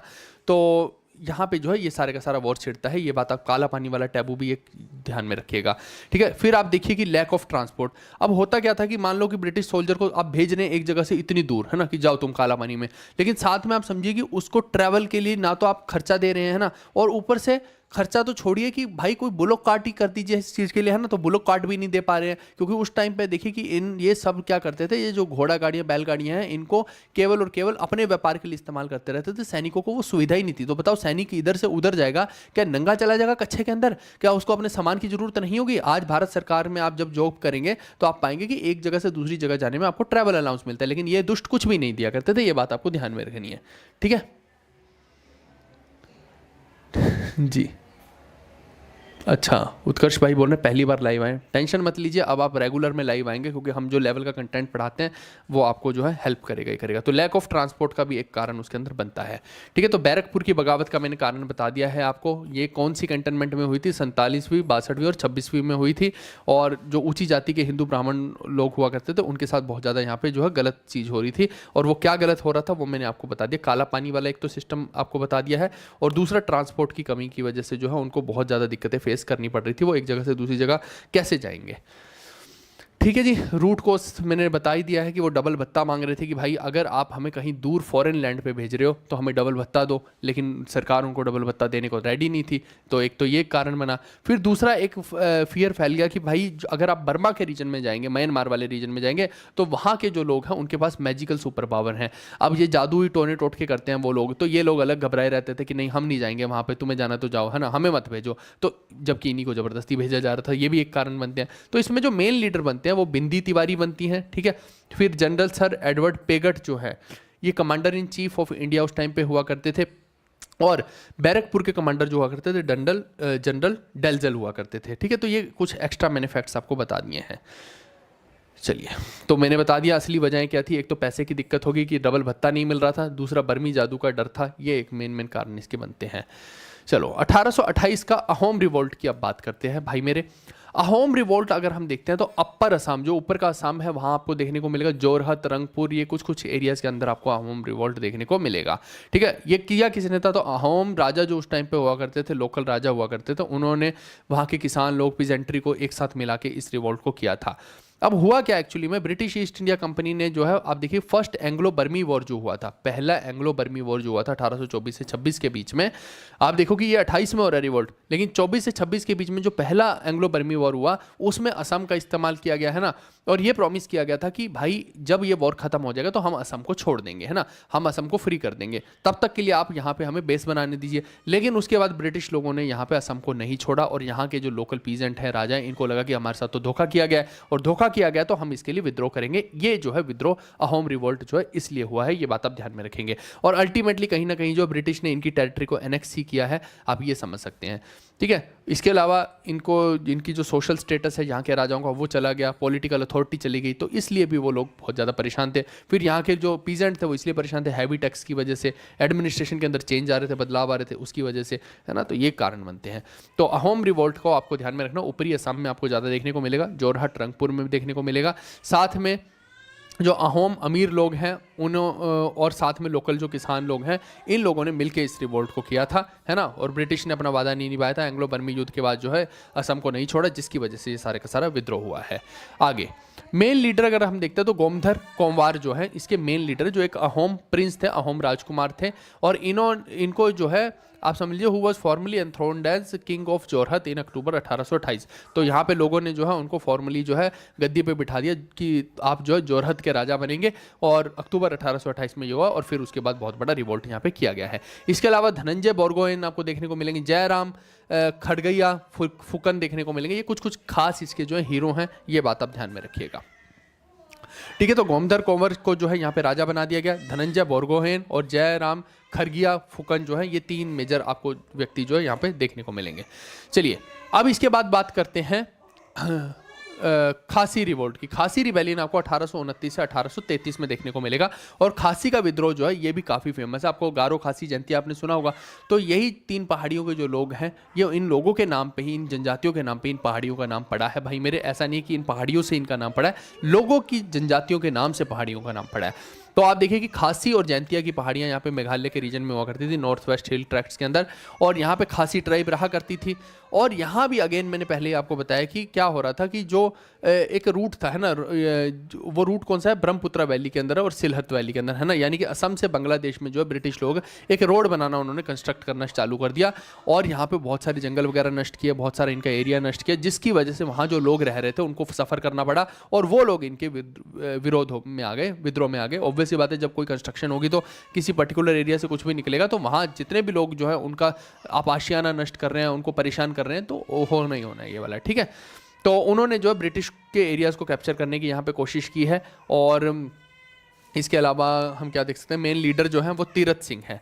तो ये तीरथ सिंह का नाम और मुकुट सिंह का नाम आप ध्यान में रखिएगा। एक्चुअली में जब ब्रिटिश लोगों ने इनको सप्रेस किया इस रिवोल्ट को, तो तीरथ सिंह को जो है यहाँ पे पकड़ा गया, मारा नहीं गया है। ये एक क्वेश्चन कई बार पूछा जाता है। तो तीरथ सिंह को जो है एग्जीक्यूट नहीं किया है, इनको डिपोर्ट किया है, deport to Dhaka, deport to Dhaka, या डेका भी कह सकते हैं। उस टाइम पे डेका भी था, बांग्लादेश वाले एरिया में इनको डिपोर्ट कर दिया गया था। ये बात आप ध्यान में रखिएगा, ठीक है जी। तो ये तीरथ सिंह को यहाँ से डिपोर्ट कर दिया गया था, मारा नहीं था, लेकिन ये कई बार पेपर में आपसे पूछता है। फिर इसके बाद कोल म्यूटनी आती है। कोल म्यूटनी 1831 से 32 के बीच में आती है। ये छोटा नागपुर रीजन के अंदर आपको देखने को मिलेगी, जो आज की डेट में झारखंड में पड़ता है। और कोल ट्राइब के जो लोग हैं, आप समझिए इसमें सब ग्रुप्स हैं इसकी, जैसे मुंडा हो गए, ओराउन हो गए, हो गए, भूमिज हो गए। ये बहुत सारी यहाँ पे जनजातियाँ हैं जिन्होंने मिलकर इसके अंदर जो है किया है। और बाद में चेरो और खड़वा ने भी इसको जो है ज्वाइन कर लिया था। इसमें मैंने वही आपको पहले भी समझाया था कि जो फॉरेन यानी कि बाहर के जो लोग इन जंगलों के आसपास के एरिया में आते थे और यहाँ के रिसोर्सेज को एक्सप्लॉइट करने की कोशिश करते थे, क्योंकि उनको ब्रिटिश ने बोला कि आपका एरिया है, आप यहाँ पे कमाइए, हमें भी टैक्स दीजिए। तो वो इन लोगों को परेशान कर रहे थे। और इन लोगों को क्या बोला गया, डिकू बोला गया, है ना। कोई भी लैंडलॉर्ड आ गया, मनी लैंडर आ गया, जो बाहर से ब्रिटिश ने यहाँ पे अपॉइंट कर दिया कि भैया यहाँ के रिसोर्सेज को एक्सप्लॉइट करो और हमें भी पैसा दो और इनसे खूब टैक्स वसूलो, तो उनको डिकू माना जाता था इनके द्वारा। और इनको जो है टॉर्चर करने के लिए ये लोग अपराइजिंग किया करते थे कि भाई ये कैसे हमें परेशान कर रहे हैं, इनको तो मारेंगे, है ना। तो इस तरीके से ये मार पिटाई करके इन डिकुओं की जो है अच्छे से इनको सबक सिखाया करते थे। ऊपर से इनके ऊपर हाई टैक्स लगा रहे हैं, हाई इंटरेस्ट रेट लगा रहे हैं, फोर्स लेबर करवा रहे हैं, ये सब भी कारण बनते हैं। फिर इसके अलावा आप देखिए कि यहाँ पे जो मुंडा मनकी साहब हैं, ये बोलते हैं कि भाई एक सेल्फ गवर्नेंस सिस्टम हमें क्रिएट करना है, हम इन लोगों के अधीन नहीं रहेंगे, ये भी आप समझ सकते हैं। इसके अलावा ये गोरिल्ला वारफेयर पत्ती से लड़ते थे। और बुद्धू भगत, ये बुद्धू भगत बहुत खास हैं इसके अंदर। ये जो बुद्धू भगत हैं भाई मेरे, ये इनके मेन लीडर हैं, ऐसे आपको समझना है। तो कोल विद्रोह 1831 से 32 में हुआ है। ये आपसे डेट पूछी जा सकती है। छोटा नागपुर का जो पठारी इलाका है वहाँ पे आपको देखने को मिलता है कोल जनजाति के द्वारा। और बहुत सारे लोग इसमें ज्वाइन करते हैं, मुंडा, रोव, चेरो, खरवार, बहुत सारे लोग बाद में इसको ज्वाइन करते हैं। और ये जमींदार जो होते हैं या शाहूकार जो बाहर से आते हैं उनको डिकू बोलते हैं। उनके खिलाफ ये आदिवासियों ने विद्रोह किया था। और इनके जो मेन नेता हैं वो बुद्धू भगत हैं। बस ये आपको पता होना चाहिए, ये इंपॉर्टेंट है। चलिए, हमसे यही पूछ लिया है, Which tribal revolt 1831-32 was led by बुद्धू भगत and targeted exploitative landlords and British officials? तो ये बुद्धू भगत ने जो है 1831 से 32 में कौन सा रिवोल्ट किया है? अभी मैंने आपको बताया कोल रिवोल्ट किया है। आप देखिए मैंने यहाँ भी बोला था कि 31 से 32 के बीच में जो आपको याद रखना है, ठीक है। तो कोल विद्रोह जो है इसका सही उत्तर है। आगे अब बात करते हैं 12/7 रिबेलियन की। 12/7 रिबेलियन 1831 में हुआ है, ये बात आप ध्यान में रखिएगा। क्या कह रहे हैं, ठीक है। अब आप देखिए कि जो 12/7 रिबेलियन है ये 1831 में हुआ है। इसको किसने किया है? इसको टीटू मीर का रिबेलियन भी कहा जाता है। ये आपको जो है कई बार इसको जो है नरकेल बेरिया का रिबेलियन भी कहा जाता है। ये बात आप ध्यान में रखिएगा, टीटू मीर या फिर नरकेल बेरिया का, है ना। और आपको मैं बता दूं कि इस पूरे के पूरे जो इसकी इंस्पिरेशन बनता है टीटू मीर की, वो वहाबी रेवोल्यूशन एक हुआ था। वो वहाबी रेवोल्यूशन या वहाबी मूवमेंट है, उसी को देख के ही टीटू मीर ने ये स्टार्ट किया था। ये भी एक हम समझ सकते हैं, है ना। और इसके अलावा ये बात ध्यान में रखिएगा, कई बार पूछ लेता है कि इन्होंने जो है अपने किले को मजबूत करने के लिए क्या इस्तेमाल किया था। तो इन्होंने बम्बू जो होते हैं ना, बम्बू के मोटे मोटे बांस के जो ट्री होते हैं, बांस के साथ एक किला बनाया था। बहुत सारे बांस उसमें इस्तेमाल किया ताकि कोई भी उस किले को भेद ना पाए, है ना। मतलब दीवार वगैरह सीमेंट वगैरह लगा के नहीं, बांसों के साथ कर रहे थे। तो ब्रिटिश के पास भाई साहब बहुत आर्टिलरी है, तोड़ दिया वो वाला, ऐसे समझ लीजिए। तो अभी एसएससी में भी एक प्रश्न आया था कि बताओ कि ये जो है कौन करते थे। तो यहाँ के जो ट्राइबल पीपल है, भारत के जो लोकल लोग हैं, वो अपने किलों को बांस के साथ बनाया करते थे, बम्बू के के साथ बनाया करते थे। ये एसएससी में भी पूछा गया है ना। और ये कहाँ पे बनाया है इन्होंने, नारकेल बेरिया के अंदर बनाया था, ये बात भी आप ध्यान में रखिएगा। और साथ में आप देखिए कि इसके अंदर स्पेशली क्या होता है, बियर्ड टैक्स। भाई ब्रिटिश लोग बोल रहे थे कि अगर आप दाढ़ी रखेंगे तो आपकी दाढ़ी पे टैक्स लगाएंगे। अब ये बड़ी अजीबोगरीब सी चीज़ें करते थे ब्रिटिश। कोई बोल रहा है कि ब्रिटिश की छाती रखोगे है ना, जी हाँ स्तन टैक्स भी हुआ है ना, तो स्तन के ऊपर टैक्स लगा देंगे। कोई कह रहा है कि दाढ़ी रखोगे तो दाढ़ी के ऊपर टैक्स लगा देंगे। इतने नॉनसेंस ये लोग थे, ये कुछ भी बोलते थे और कुछ भी करते थे। बेसिकली सप्रेस करना है ना भारतीयों को, वो वाला कहानी यहाँ पे चल रही थी। इसके अलावा हम देखते हैं तो ये जो है जितने भी लैंडलॉर्ड हैं ब्रिटिश के या ब्रिटिश के अधिकारी हैं, उनके खिलाफ ये हुआ था। और 19 नवंबर 1831 को जो है यहाँ पे ब्रिटिश ने जो है इस पूरे के पूरे किले को जो है डिस्ट्रॉय कर दिया था। और यहीं पे टीटू मीर की जो है शहीद हो जाते हैं या उनकी डेथ हो जाती है। ये बात आप ध्यान में रखना। चलिए, तो हमसे यही पूछा है कि 12/7 का रिबेलियन जो है भाई मेरे ब्रिटिश इंडिगो प्लांटर्स के खिलाफ था। अच्छा, ये इंडिगो प्लांट का भी ध्यान में रखिएगा कि जो नील की खेती होती है इसमें क्या होता है आप समझिए, ये इतनी आसान नहीं होती है। इसके अंदर समझिए कि एक पूरा का पूरा एरिया होता है, फिर नीचे सीमेंट लगा के है ना उस खेत के अंदर, उसके अंदर बहुत सारे केमिकल वगैरह डाले जाते हैं, बहुत कुछ उल्टा पुल्टा होता है, जिसके अंदर खड़े होकर एक आदमी को, पीसेंट को, उसको जो है यूं यूं यूं यूं चलाना पड़ता है, जिससे उस अंदर बहुत सारी स्किन डिजीज़ वगैरह भी हो जाती है। बहुत सारा ऐसे होता है। तो नील की खेती बहुत गंदी होती है और वहाँ से फिर नील जो है बनता है। और साथ में आप ध्यान रखिएगा ये सब प्रोसेस में जो वहाँ की ज़मीन खराब हो जाती है ना, इसीलिए जो है आप देखिए कि लोग ये करना नहीं चाह रहे थे, इससे बहुत ज़्यादा परेशान थे। तो यही हमसे पूछा गया कि 12/7 रिबेलियन के अंदर ये जो इंडिगो प्लांटर्स के खिलाफ जो है विद्रोह हुआ है, ये हमसे पूछा तो किसने किया, तो टीटू मीर ने किया है। चलिए, अब हम 1838 से 1857 के बीच की फराजी मूवमेंट का देखते हैं। ये फराजी मूवमेंट को आप स्टार मार्क कर लीजिए, बंगाल के अंदर ये हुई है, आपको पता होना चाहिए कहाँ हुई है। ये बड़ी इंपॉर्टेंट मूवमेंट है, ये आपसे कई बार पेपरों में पूछी जा चुकी है फराजी, तो मैंने इसीलिए स्टार मार्क भी कर दिया है। आप देखिए कि ये अगर आपसे पूछ ले कि सदी कौन सी है, तो 19वीं सदी 19th सेंचुरी में ये मूवमेंट हुई है, ये पता होना चाहिए है। ये शुरू किसने की थी, हाजी शरीतुल्लाह ने 1818 में शुरू की थी। ये हाजी शरीतुल्लाह नाम बेहद इंपॉर्टेंट है, प्लीज़ इसको ध्यान में रखिएगा, स्टार मार्क कर लीजिएगा, ठीक है। और इनकी डेथ के बाद जो है इसको अहमद दादू मियाँ ने शुरू किया था, है ना। अहमद दादू मियाँ कौन थे, इसी हाजी शरीतुल्लाह के बेटे थे, जो इन्होंने इसी मूवमेंट को कंटिन्यू किया था। तो ये दोनों ही नाम हाजी शरीतुल्लाह और अहमद दादू मियाँ जो है आपको ध्यान में रखने हैं। और मैं बता रहा हूँ ये सब नाम, ये सब इंफॉर्मेशन आपको ऑप्शन एलिमिनेशन में भी मदद करेंगे, इसीलिए ये मैंने बोला कि बहुत बहुत ज़रूरी है। फिर ऑब्जेक्टिव क्या है यहाँ पे, इनका ऑब्जेक्टिव यही है कि अपने रिलीजन को प्यूरिफाई करना, जितनी भी इस्लाम के अंदर इविल्स आ चुकी हैं, जितनी भी बुराइयाँ आ चुकी हैं, उन सबको इस्लाम में से ख़त्म करके अपने रिलीजन को प्यूरिफाई करने का काम करेंगे। धर्म के नाम पर बेसिकली इन्होंने जो है फराजी मूवमेंट एक तरह से चलाई है। और ये कहाँ देखने को मिलती है, ईस्टर्न बंगाल में देखने को मिलेगी। और मेन इसका एपिक सेंटर फरीदपुर पड़ता है, ठीक है। फरीदपुर हो गया, ढाका हो गया, बारीसाल हो गया, ये कुछ कुछ एरियाज हैं जिसमें ये मूवमेंट पूरी की पूरी फैली थी। और इसमें स्पेशली मुस्लिम पीजेंट्री, मुस्लिम किसानों ने, मुस्लिम लोगों ने जो है ज़्यादा साथ दिया था। ये बात आप ध्यान में रखिएगा, ठीक है जी। चलिए, तो मैंने आपको फराजी मूवमेंट बता दिया, 19वीं सदी की है। बंगाल से जो है ये शुरू होती है, पूर्वी बंगाल से, और फरीदपुर इसका मेन सेंटर रहा है। और मेन जो व्यक्ति हैं हाजी शरीतुल्लाह ने शुरू किया 1818 में, और उनकी डेथ के बाद किसने की है, अहमद दादू मियाँ ने। चलिए एक सेकेंड, इसको थोड़ा इधर कर लेते हैं जी। उसके बाद कारण मैंने पहले ही बता दिया है ना कि इस्लाम को जो है प्योर करना है, ये मैंने सब बातें बता ही दी हैं, इस वजह से इसको कर रहे हैं। फिर दादू मियाँ ने जो है आप देखिए कि जो ज़मींदार लोग हुआ करते थे, जो मुस्लिम किसानों के साथ बहुत ज़्यादा बदसलूकी किया करते थे, टॉर्चर किया करते थे, साथ में इलीगल टैक्स के नाम पे अफवाब लगाए जाते थे। ये अफवाब एक तरह से एक्स्ट्रा फालतू का टैक्स हो गया, है ना, सरचार्ज टाइप हो गया। या फिर किसी ज़मीन पे हक है तो उससे ज़बरदस्ती एक एक्स्ट्रा टैक्स लिया जाता था कि अगर तुम्हें ये हेरिडिटरी राइट यहाँ पे चाहिए। बहुत सारे इसके अंदर इश्यूज़ हैं, ठीक है। साथ में जो है आप देखिए कि उनको हार्श इंडिगो प्लांटेशन के लिए यहाँ पे फोर्स किया जाता था। ये इंडिगो के चक्कर में भी यहाँ पे बहुत ज़्यादा हुआ। इंडिगो इसलिए उगाते थे भाई मेरे, क्योंकि आप समझो कि जो यूरोप है, यूरोप के अंदर उस टाइम पे बहुत बहुत बड़ा कपड़े का व्यापार हो रहा था, और वहाँ पे इंडिगो की डिमांड एकदम से बढ़ गई थी, क्योंकि नील जो है एक डाई के तौर पे इस्तेमाल होता है, और वो डाई कपड़ों पे करनी होती है। इस वजह से यहाँ से इतना नील उगा के वहाँ पे भेजा गया था। और इवन एक पॉइंट ऐसा आएगा कि जब नील की जगह पे कोई और सब्स्टिट्यूट यूज़ होना शुरू हो जाएगा, और यहाँ इतना नील ये अंग्रेज लोग बनवा के बैठे हैं, तो ऊपर से फिर किसानों को उसका मुआवजा तक भी नहीं देंगे, ऐसा भी हाल होता है, ठीक है।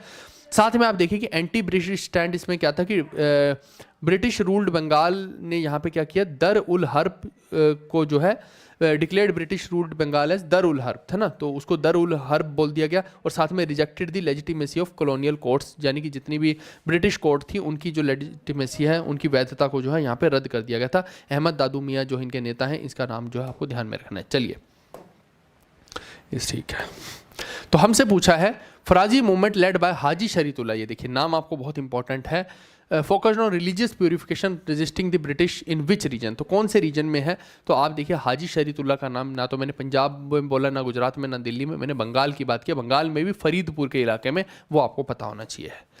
इसके बाद निम्नलिखित में से कौन सा नाम फराइजी आंदोलन से संबंधित है? तो फराइजी आंदोलन से कौन सा संबंधित है? आप देखिए कि अहमद दादू मियाँ आ जाते थे, यहाँ तो वो, और यहाँ फिर जो हाजी शरीतुल्लाह, ये नाम जो है यहाँ पे फेमस है इस चीज़ के लिए। Faraizi movement no tax campaign primary targeted the, भई हम आज के बाद कोई भी टैक्स नहीं देंगे, इन्होंने यही बोला, क्योंकि फालतू के टैक्स यहाँ पे लगाए जाते थे, इवन अबवाब भी लगाया जाता था, मैंने आपको बताया। तो ये जो है किन्होंने बोला? ये इंडिगो प्लांटर्स और ज़मींदार है ना, ये जो है इसका पार्ट थे, यही हमसे पूछा है ना। इसके अलावा which of the following movements though initially religious in nature later evolved as a peasant movement under the leadership of Dudu Miyan and दादू मियाँ किसके सन है? हाजी शरीतुल्लाह के, ये हमें बता दिया है। तो वही मैंने बोला, जो शुरुआत जो है हाजी शरीतुल्लाह ने वो तो की थी इस्लाम को प्यूरिफाई करने के लिए, लेकिन दादू मियाँ तक पहुँचते पहुँचते ये जो है एक मूवमेंट पीजेंट की मूवमेंट बन गई थी, जिसमें ना तो फालतू टैक्स देंगे हम, है ना, ब्रिटिश को, उनकी कोर्ट्स का जो है अवमानना करेंगे, उनकी कोर्ट्स को जो है, उनकी कचहरियों को जो है हम अमान्य घोषित करते हैं, हम नहीं मानते उनकी बातों को, और साथ में जो है आप इंडिगो जो प्लांटर है वो उनके खिलाफ जो है विद्रोह किया जा रहा है कि भाई इंडिगो हम नहीं उगाएंगे, है ना। तो ये जो है फराजी मूवमेंट है, ये हमसे मूवमेंट ही पूछी थी तो फराजी हो जाएगा। चलिए 1855 से 56 की अब बात कर रहे हैं। अगर हम देखते हैं तो लगभग हम सन 57 तक पहुंचने वाले हैं यहाँ पे। ये है संथाल रिबेलियन। संथाल रिबेलियन को भी स्टार मार्क कर लीजिए, ये भी कई बार पेपरों में आता है और इसकी सारी चीज़ें आपको पता होनी चाहिए। इसका पीरियड 55 से 56 के आसपास चलता है। 30 जून 1855 को ऐसा बोला जाता है कि इस दिन इसको स्टार्ट किया गया है, और इस दिन जो है हल दिवस मनाया गया है ना। जब इसको स्टार्ट किया गया तो इसको हल दिवस के तौर पर मनाया गया है। और रीजन अगर हम देखते हैं तो दामिने कोह रीजन जो है ये राजमहल की पहाड़ियों के अंदर आपको देखने को मिलेगा। आज की डेट में झारखंड वेस्ट बंगाल का एरिया हो गया है ना, बीरभूम, मुर्शिदाबाद, बंकुरा, ये सारे के सारे इसके एरिया हैं। कुछ बिहार के एरिया भी है, जैसे भागलपुर हो गया, तो वहाँ पे संथाल रिबेलियन, जहाँ पे संथाल ट्राइब ज़्यादा है ना, वहाँ से शुरू हुआ। अब इसमें ध्यान में रखिएगा, जो सिद्धू और मुर्मू है, सिद्धू मुर्मू और कानू मुर्मू, ये जो दो लीडर हैं, ये इन्होंने इस पूरे के पूरे रिबेलियन को चलाया है। ये बड़ा इंपॉर्टेंट है। सिद्धू और कानू मुर्मू जब इसको लेकर जाते हैं ना, 10,000 संथालों को लेकर जाते हैं, लड़ाई करते हैं पूरी की पूरी, जिसमें ये दोनों शहीद हो जाते हैं। ये बात आप ध्यान में रखिएगा, ब्रिटिश लोग इनकी हत्या कर दें इसके अंदर, ठीक है। और साथ में आप देखिए कि इनकी जो है 2 बहनें भी हैं यहाँ पे, 2 सिस्टर्स भी हैं, इनकी नहीं है, मतलब 2 बहनें हैं यहाँ पे। इनका नाम, एक का नाम है फूलो, एक का नाम है झानो। तो फूलो और झानो ने भी सिद्धू और कान्हू की जो है मदद की है। तो फूलो और झानो दोनों का नाम भी आपको याद रखना है, और सिद्धू कान्हू का तो याद रखना ही रखना है। इसके अलावा चांद मुर्मू जो है, ये आप समझिए he served as an administrator, ये भी आप ध्यान में रखिएगा। और भैरव मुर्मू जो है, he was chosen as the commander during the rebellion. तो इस रिबेलियन के जो है ये कमांडर बनते हैं। तो यानी कि कुल मिला के आप समझिए कौन कौन लोग, सिद्धू और कान्हू, फूलो और झानो, चांद, भैरव, ये 4-5 नाम जो है ये किससे संबंधित हैं? ये संथाल से संबंधित है। यही प्रश्न आपसे पेपर में कई बार पूछा जाता है। तो मैंने अभी बताया संथाल विद्रोह का 55 से 56 में स्टार्ट हुआ है, और दामिने कोह क्षेत्र में हुआ है, स्पेशली झारखंड पश्चिम बंगाल वाले एरिया में संथाल जनजाति ने किया है। सिद्धू और कान्हू का नाम आपको याद रखना है। इसके अलावा 2 बहनें हैं, फूलो और झानो का नाम याद रखना है, चांद मुर्मू और भैरव मुर्मू का नाम याद रखना है। ये सब 5-6 लोग जो हैं ये इसके मेन लीडर हैं जिन्होंने इसको करवाया है। कारण क्या बनते हैं यहाँ पे? तो भाई लोगों से जो है बहुत बहुत बदसलूकी की जा रही है और वाहियात टैक्स लिए जा रहे हैं। 50% से लेकर 500% तक के टैक्स लिए जा रहे हैं मनी लेंडर्स के द्वारा। आप यहीं से समझ सकते हैं कि किस लेवल का टॉर्चर लोगों का किया जा रहा है, किस लेवल से जो लोगों को सताया जा रहा है। इतना पैसा भाई, 50 से 500% बोल रहा हूँ। तुमने किसी से 100 रुपये ले लिया और कल को वो आपको बोले कि मेरे को 500 रुपये वापस दे, है ना, तो कितना आपको वियर्ड लगेगा? क्या एक्सप्लॉयटेशन फील नहीं होगी? वही वाली कहानी चल रही है यहाँ। फिर दामिनो को का मैंने बता दिया है ना, राजमहल की पहाड़ियों के बीच में यहाँ पे जो है ब्रिटिश के खिलाफ 1832 में इन्होंने ये किया है पूरा का पूरा विद्रोह, है ना। इसके अलावा पुलिस ने जो है इस यहाँ पे बहुत गंद मचाया है। मैं पहले भी आपको बता चुका हूँ कि पुलिस क्या करती थी, जो ट्राइबल लोग होते थे यहाँ की बहु बेटियों के साथ बलात्कार करती थी, है ना। तो ये भी हमें देखा, सेक्सुअल एक्सप्लॉयटेशन देखने को मिला। इकोनॉमिकल एक्सप्लॉयटेशन के साथ साथ यहाँ की बहु बेटियों के साथ भी बहुत बदतर व्यवहार किया जाता था। इसके अलावा इन सब लोगों ने फिर क्या किया, जो इनके ट्रेडिशनल वेपन थे, प्लीज़ ध्यान दीजिए, जैसे तीर हो गया, है ना, भाले हो गए, इन लोगों के पास तो यही है ना, इसी ट्रेडिशनल वेपन से इन्होंने ब्रिटिश का सामना किया था। ये बात आप ध्यान में रख सकते हैं। और पूरा का पूरा जब ये रेवोल्यूशन खत्म होता है तब तक इसमें आप देखेंगे तो 15,000 संथालों की मृत्यु हो जाती है, ठीक है, 15,000 लोगों की मृत्यु होती है। और इस रिबेलियन को हूल भी बोला जाता है। हूल किसको बोलते हैं? एक रेवोल्यूशन को, है ना, एक रेवोल्यूशन को क्या बोलते हैं? हूल बोलते हैं। तो ये बात आप ध्यान में रखना। तो यानी कि ये जो क्रांति है इसको हूल बोला गया है, ये बात आप ध्यान में रखें। साथ में दामिनी कोह के अंदर हुआ है। पुलिस जो है बहुत ज़्यादा टॉर्चर किया करती थी। आर्थिक शोषण के साथ साथ आदिवासियों की जो बहन बेटियां हैं उनका भी शोषण किया जाता था, यौन शोषण किया जाता था। ये बहुत सारे इसके कारण बने, वही मैंने आपको बताए हैं। चलिए, निम्नलिखित में से किस आदिवासी विद्रोही नेता को विद्रोह के दौरान फांसी नहीं दी गई बल्कि दूसरे देश में निर्वासित किया गया था? ये हमसे पूछा गया है। तो आप ध्यान में रखिएगा कि ये जो है ये उत्तर गलत है ना। सिद्धू और कानू को तो यहाँ पे एग्जीक्यूट किया गया है, फांसी दी गई या मारा गया है, लेकिन आप ध्यान में रखो तीरथ सिंह का नाम। तीरथ सिंह जो है इनको कहाँ पे भेजा गया था? ढाका में भेजा गया था। कहाँ भेजा गया था? ढाका में। और नीलांबर और पीतांबर जो है ये कोल रिबेलियन से हैं, तो ये आप ध्यान में रख लीजिएगा, है ना, ये आपसे पूछा जा सकता है। ये और ये तो चलो संथाल हैं ही है। चलिए, who among the following was were not part of the Santhal rebellion? तो संथाल से कौन सा बिलोंग नहीं करता है? आप देखिए कि मैंने कानू, भैरव, चंद, फूलो, झानो, है ना, इन सब के नाम बताइए। ये सारे कहाँ से हैं? ये सारे संथाली लोग हैं, संथाल ट्राइब से बिलोंग करते हैं। लेकिन मैंने ताना भगत का कहीं नहीं बताया है। ताना भगत इस पूरे के पूरे ट्राइब से नहीं बिलोंग करते। ताना भगत खुद ही एक मूवमेंट है ना, जिसके अंदर जो है आई थिंक झावेरी भगत नाम के एक व्यक्ति हैं, है ना, जे भगत आप लिख लीजिए, है ना, ये तो खुद ही एक मूवमेंट है। तो जे भगत ने जो है इस मूवमेंट को लीड किया था, ये बात आप ध्यान में रखिएगा, ठीक है। तो इसका जो है सही उत्तर जो है डी बनेगा। तामर वाला मैंने बता ही दिया, ये तामर वाला वापस से आ गया है ना, ये बता ही दिया है।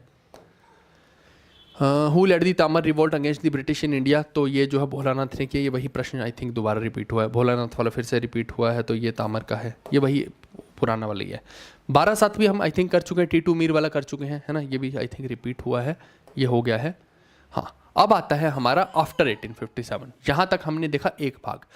अब आप देखिए हम सन 57 तक पहुंचे हैं। सन 57 की क्रांति होती है बहुत बड़े लेवल पे। इतना सारा टॉर्चर सहने के बाद अब बड़े स्केल पे जो सन 57 की क्रांति होती है, जिसमें बहुत सारे जो है आप समझिए कि कबीले वाले लोग जो होते हैं, ट्राइबल लोग होते हैं, उसके अंदर भाग लेते हैं, है ना। जैसे मैंने रोहिल्ला का बताया था, बख्त खान रोहिल्ला वालों को जो दिल्ली लेकर आ रहा है, बहादुर शाह जफर के चौबारे पे खड़ा हो गया, अगर ऐसे करके आप समझिए कि उधर नाना जी पे जो हैं वो अपना कर रहे हैं ना। तो बहुत सारे लोगों के साथ बहुत सारे ट्राइबल लोग भी इसमें जुड़ते हैं, ये बात आपको ध्यान में रखनी है ना। इसी वजह से वो जो काफ़ी उसने नुकसान पहुंचाया ब्रिटिश को, है ना, क्योंकि आम लोग तभी उसके अंदर जुड़ते हैं जब वो त्रस्त होते हैं उस चीज़ से।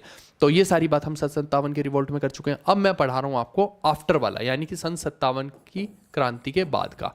इससे पहले का हमारा डन हो गया है, अब इसके बाद का आगे हम पढ़ने वाले हैं, ये ऑलरेडी पढ़ चुके हैं। चलिए, अब होता है सिंगफो रेबेलियन। सिंगफो रेबेलियन जो आपको देखने को मिलेगा, ये आप समझिए कि वैसे तो देखो अलग अलग फेजेस में सारे चले हैं। वैसे तो ये शुरू हो गया था 1830 में ही, लेकिन बाद में आगे चलते चलते हम देखेंगे जो कोऑर्डिनेटेड रेबेलियन हुआ है ना, अच्छा खासा जो हुआ है वो 1839 से 1843 के बीच में हुआ है, और ये काफ़ी लंबा आगे तक भी चलता रहा है ना। तो आप ये समझ सकते हैं कि ये आप ये मत समझना कि सन 57 के बाद हो रहा है, पहले हो रहा है। शुरुआत में हो रहा है, छोटे लेवल पे हो रहा है, फिर धीरे धीरे वो बढ़ता जाता है और काफ़ी आगे तक ये जाता है, ऐसे आप समझ लीजिए।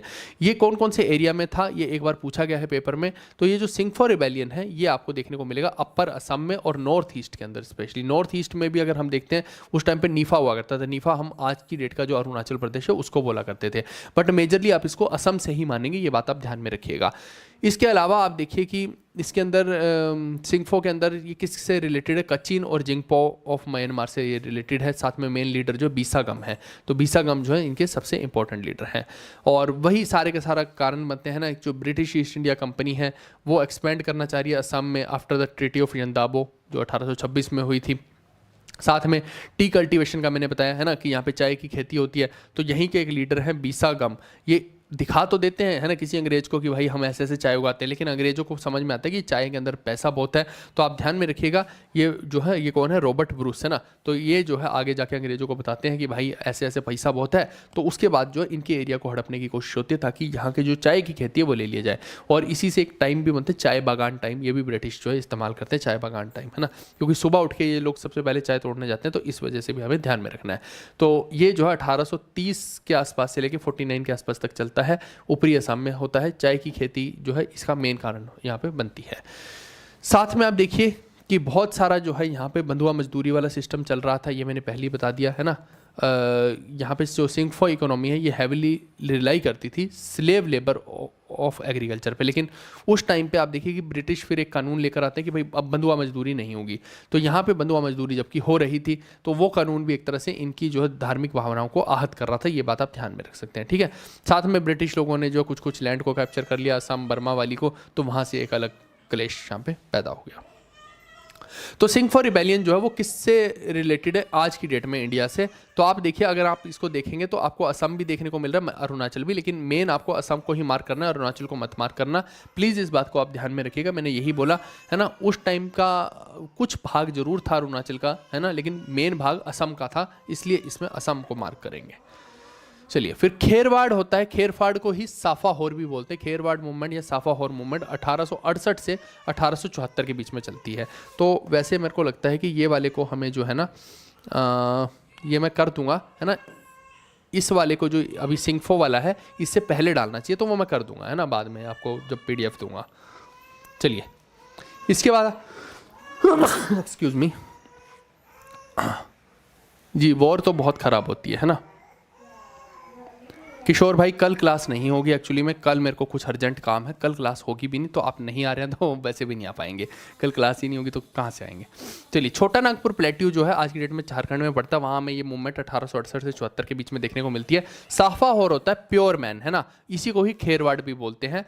इन लोगों ने भी, ट्राइबल लोगों ने जो है ब्रिटिश के खिलाफ लड़ाई की है, और अगर हम इनका मेन लीडर देखते हैं तो भागीरथ मांझी जो है इनके मेन लीडर हैं, जो एक क्रिज्मेटिक लीडर हुए हैं, और ये अपने आप को जो है किंग ऑफ संथाल्स या बाउंसी बताते हैं 1874 में, ये बात आप ध्यान में रखिएगा। साथ में आप देखिए कि डबिया गोसाई जो हैं ये भी एक फेमस प्रोमिनेंट लीडर हैं, जो 1880 से 81 में इस पूरी की पूरी मूवमेंट को देखते हैं। इसको थोड़ा ऊपर कर देता हूँ, ठीक है जी। तो ये बात कुछ कुछ आपको ध्यान में रखनी है इस बारे में। इसके अलावा ये भागीरथ मांझी मेन हो गए और दुबिया गोसाई मेन हो गए हैं। साफाहोर, जिसको पवित्र आदमी बोलते हैं, इस मूवमेंट का नाम है, संथाल जनजाति इसको करती है, ठीक है।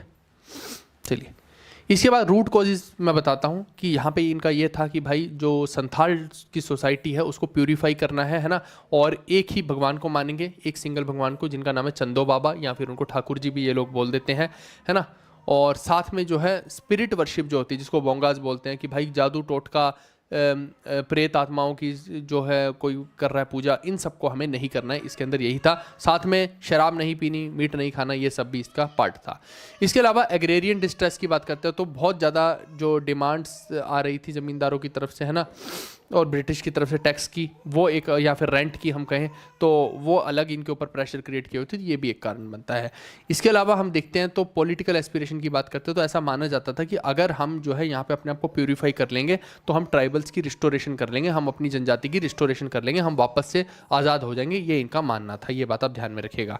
तो सेकेंड फेज जो होता है 1881 में होता है, जिसको लीड करते हैं दुविधा गोसाई, है ना। और यहाँ पे क्या होता है, उस टाइम पे ब्रिटिश लोग सेंसस वगैरह कर रहे थे, है ना, और ये जो है इनको लग रहा था, इन्होंने ये खबर फैलाई कि भाई ये सेंसस से जो है हमारे धर्म को कुछ ना कुछ करेंगे, है ना, हमें हानि पहुंचाएंगे, ये सेंसस इसलिए कर रहे हैं, या हमारा जबरन धर्म परिवर्तन ना करवा दें। तो ये बहुत सारे एक भ्रम फैल गए, आप ऐसे समझ लीजिए, और यहाँ से जो है इन्होंने बोला कि हम जो है इनके खिलाफ विद्रोह करेंगे, एक ये भी कारण इनका बनता है, और सेल्फ रूल की डिमांड खड़ी हो गई।